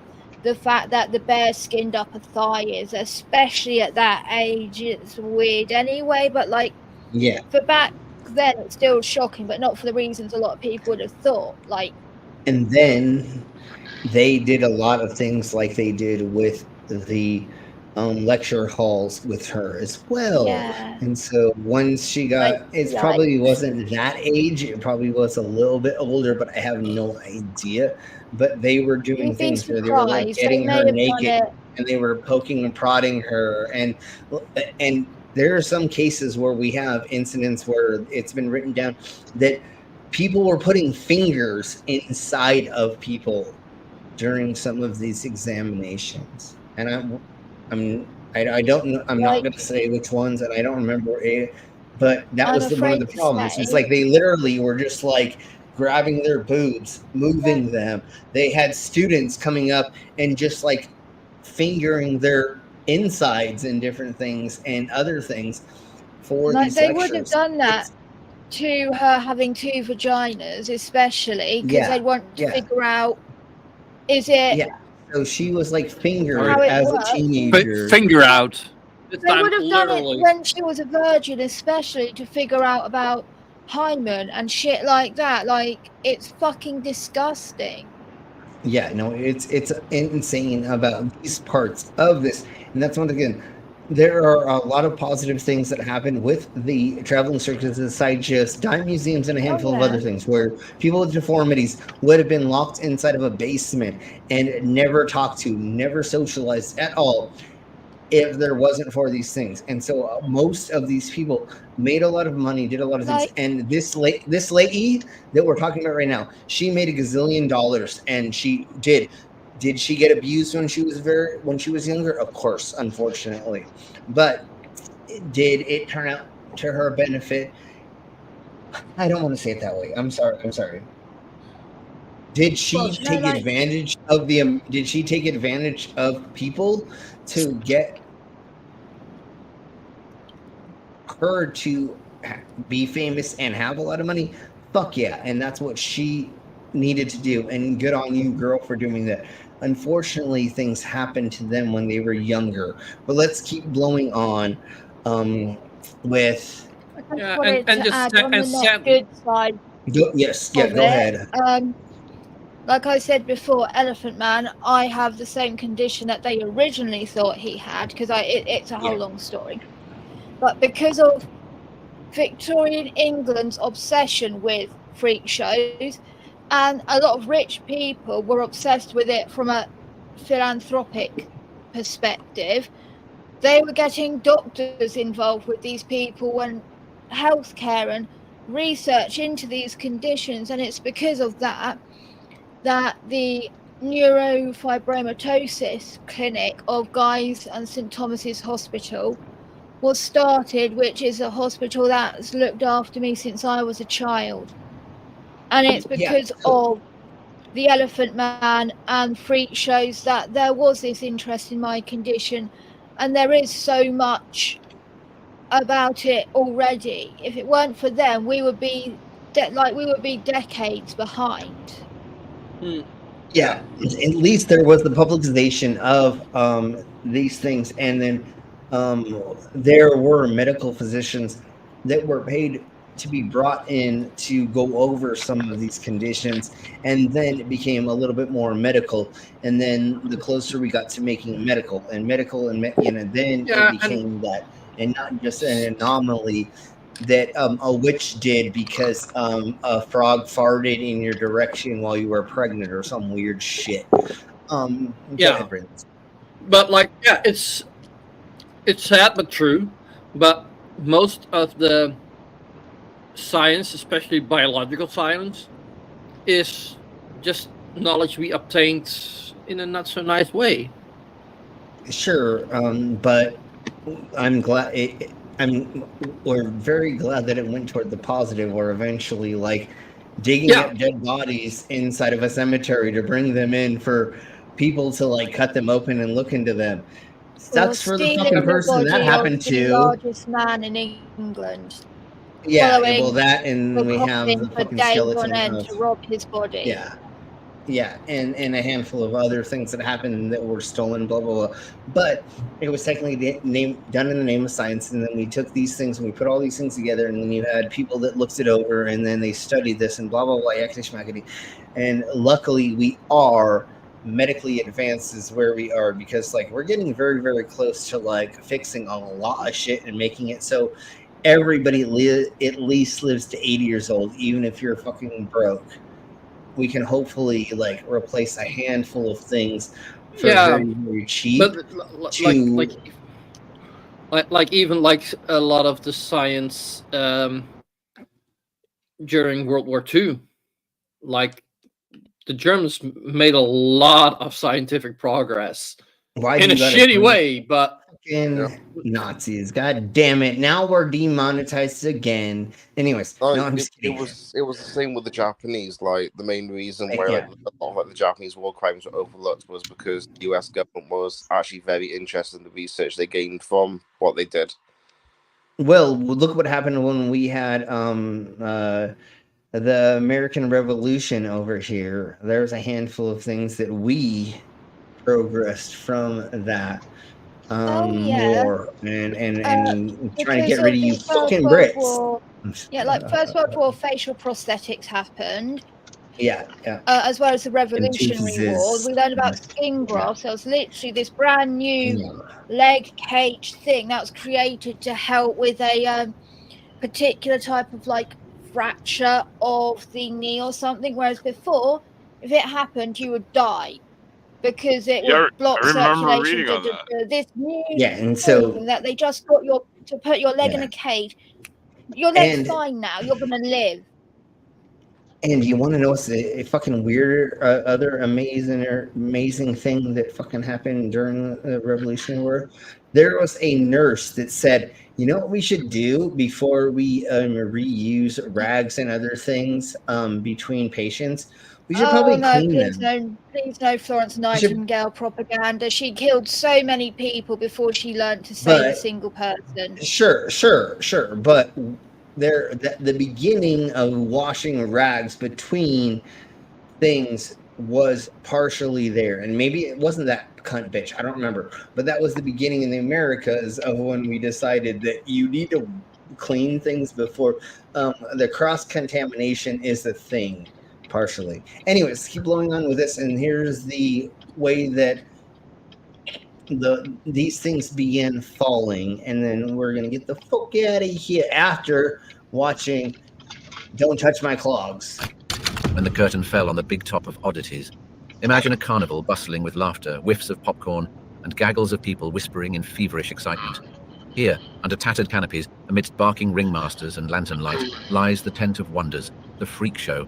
For decades, from the golden age of P.T. Barnum's mesmerizing humbugs in the 1800s to the smaller, seedier tents of the early 20th century, these exhibitions attracted throngs of the curious and the incredulous. Yet, the ink on the banners began to fade, and one by one, the tents folded away, swallowed by the sands of shifting morality and public perception. Because when we had the carnivals, now they had carnival rides and they had all the carnival games. And so most people were just like, fuck it, I want to do the fun shit. I don't want to look at the weird stuff, especially if you brought a date to this.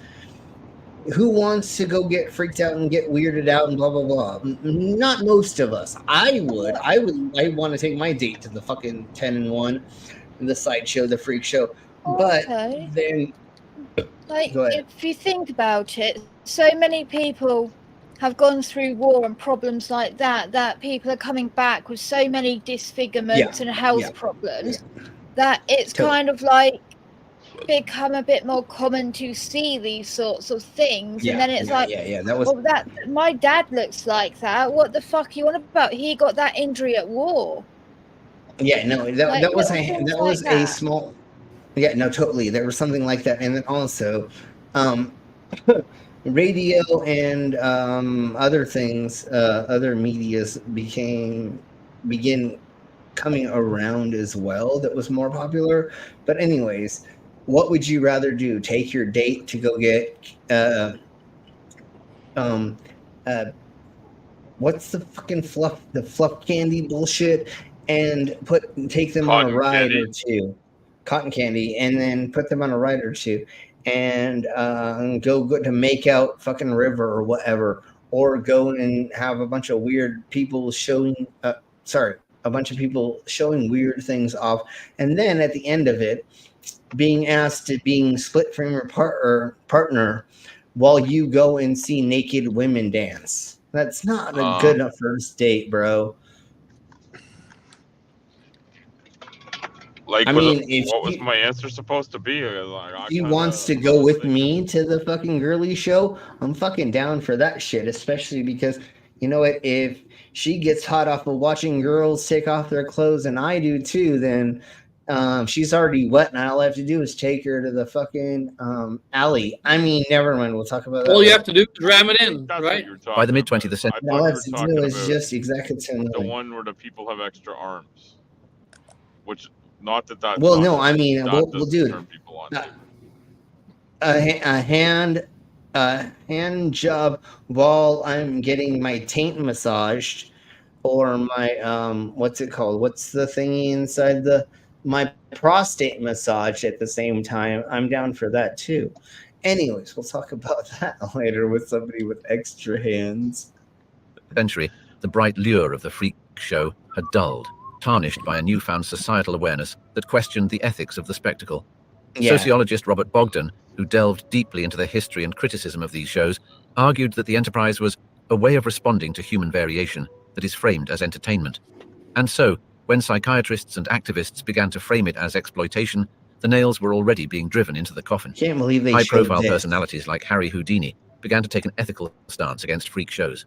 Houdini, despite his friendship with acts like Oofty Goofty, a human pincushion act, found himself increasingly uncomfortable with the sideshow realm. The rise of the civil rights movement, along with the 1964 Civil Rights Act, began to challenge discriminatory practices, subtly extending its arm into the arena of freak shows. Change rippled through international waters too. Which is totally positive. In 1951, the United Kingdom passed the Indecent Displays Act, an obscure legislation with a dramatic impact on what could be publicly exhibited. Although not designed to target freak shows, It certainly became an anvil on which the final blows were struck. With legal barriers and social scorn, the spotlight shrank, casting its last tired beams on tattooed men and bearded women. Media also played its role in this tectonic shift. While films like Todd Browning's Freaks had paradoxically humanized and vilified its characters, the medium of television became a hearth around which society warmed its hands. Well, and then we're already pretty much done with this. The next version of that was the Jerry Springer show. Oh, did I not? Okay. Oh yeah. The next version of those things. Yeah, thank you for saying that. And there's that other bitch too, the lady with the big glasses.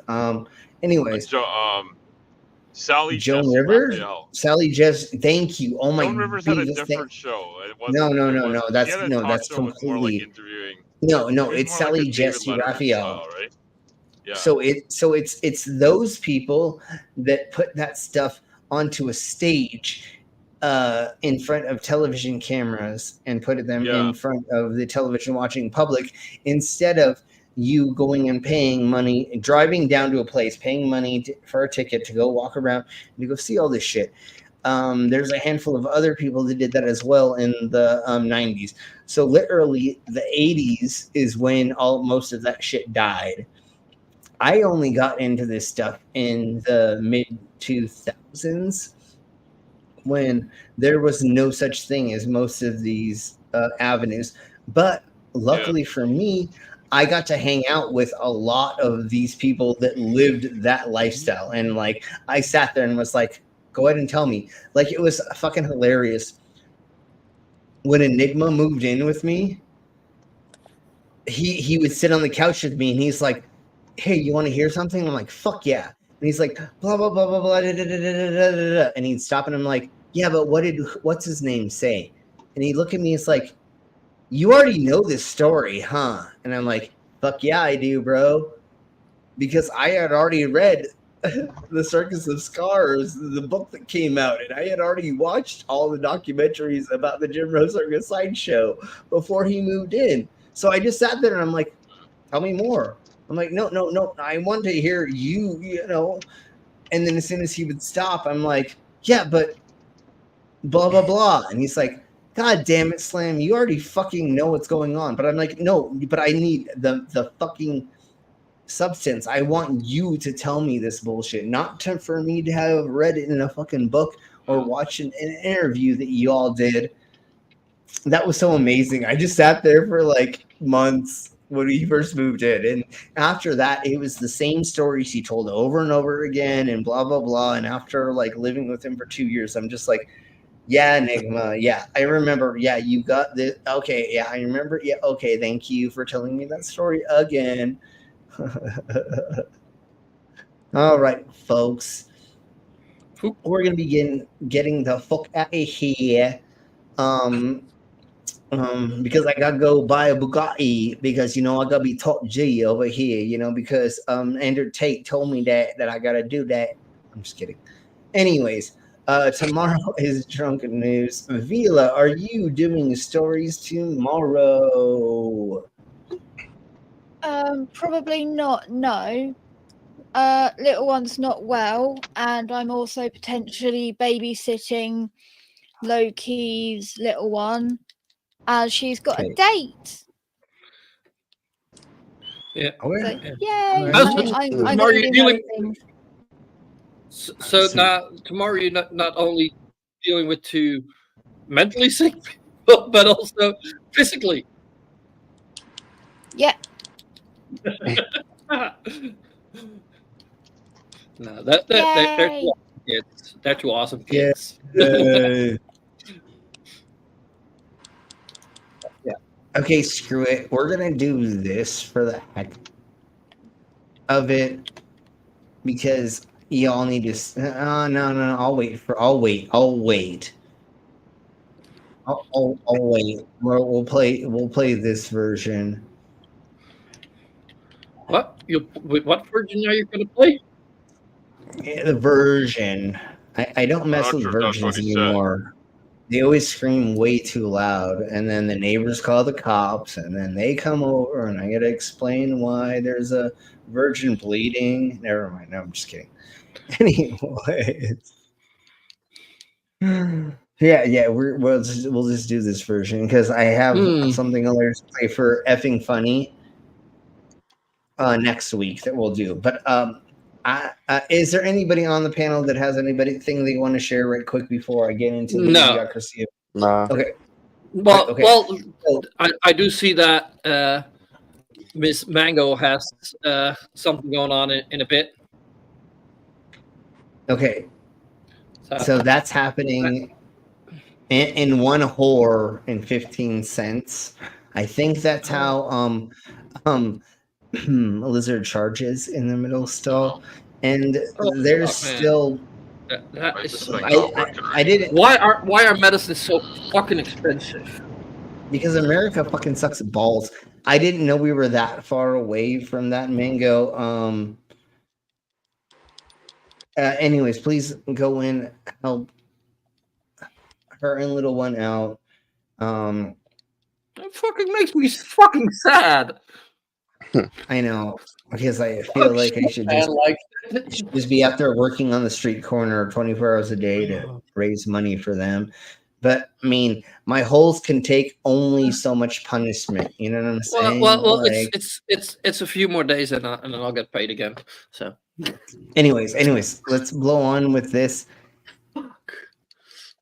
We're gonna play next week. We're gonna do effing funny again, and then we'll play all of this other stuff that I found. Tomorrow is Drunken News. We're doing Xbox came out with a chocolate controller or something. Snake meat pizza. Space plane versus Los. Also, I feel like chocolate controllers were like a thing for quite a while now. Yeah. Well, Xbox just came out with a special edition. A chocolate controller. It's how are you gonna play your game? It's because that's gone in 5 minutes. Don't fucking God, son of a beast, and you don't. Never mind. No, so Willy Wonka, the chocolate company that's like a fake, they have made a controller with them, and it costs. We'll find out tomorrow how much one of them costs. Instead of like the lovely cheap Poundland ones, it's an officially licensed. Yeah, through them and Willy Wonka Chocolate Factory Company or whatever they call themselves. I don't even know how to. But we'll talk about that. But like, I do think like there is quite a big difference if you have like an off-brand controller or like an actual Sony controller. So like a year ago or 6 months ago, they did some other somebody did a controller, chocolate controller. This is the Willy Wonka official Xbox controller for blah blah blah yakety schmackety. Anyways, we'll go over that tomorrow. Then snake meat pizza and space plane that's going to be available for regular humans to go on, and then 2 other things I don't remember off the top of my fucking head. But we're doing Drunken News tomorrow. Yes. Slim. Yeah. I have the biggest question. Okay. Is it a one-eyed trouser snake pizza? I didn't want to go there. I skipped, and then my sister steps in. It's not a slippery eel pizza. It is. Oh my. Hey, hello, Miss Loki. Hi, Loki. It's okay. No worries. Does it have pineapple on it? I don't know. You'll have to check in tomorrow to find out. I'm not going to give the game away. And maybe the snake fits itself inside the pineapple hole. I don't know if that happens. You have to find out tomorrow when we go over this. That's too sad because Miss Loki can probably not see that. Yeah. Tomorrow to see if it is a penis pizza or truly a snake pizza. Who knows? Yeah, exactly.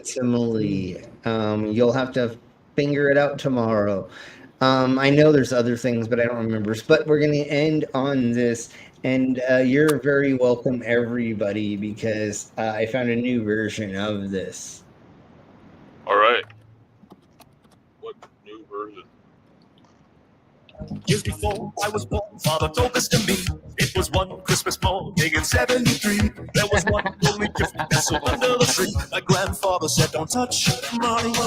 He said, boy, listen close. I am saying this once. These were bought by my parents and their parents' parents. Now they're yours, but be sure to guard them with your life. He said, don't ever let them touch my clubs. Take my cash. You could burn my house. You could force feed trash. I'd let you kick my balls while I chewed on glass before I even thought about letting someone touch my You'll have to take my life. You'll have to steal my dog. Have to be my wife. You'll have to kill my mom with a rusty knife. You'll have to break my legs before I ever let you touch my clubs. Come on, everybody say it when he says it. Come on, Jesus. Are we all singing along?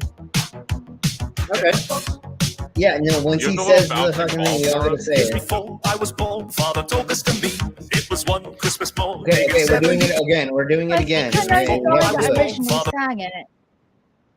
no, this is the original. This is just the TikTok version. So it's just them doing in different versions. I have 5 different versions of this. So anyway, so let's go on with the beginning. Anyway, come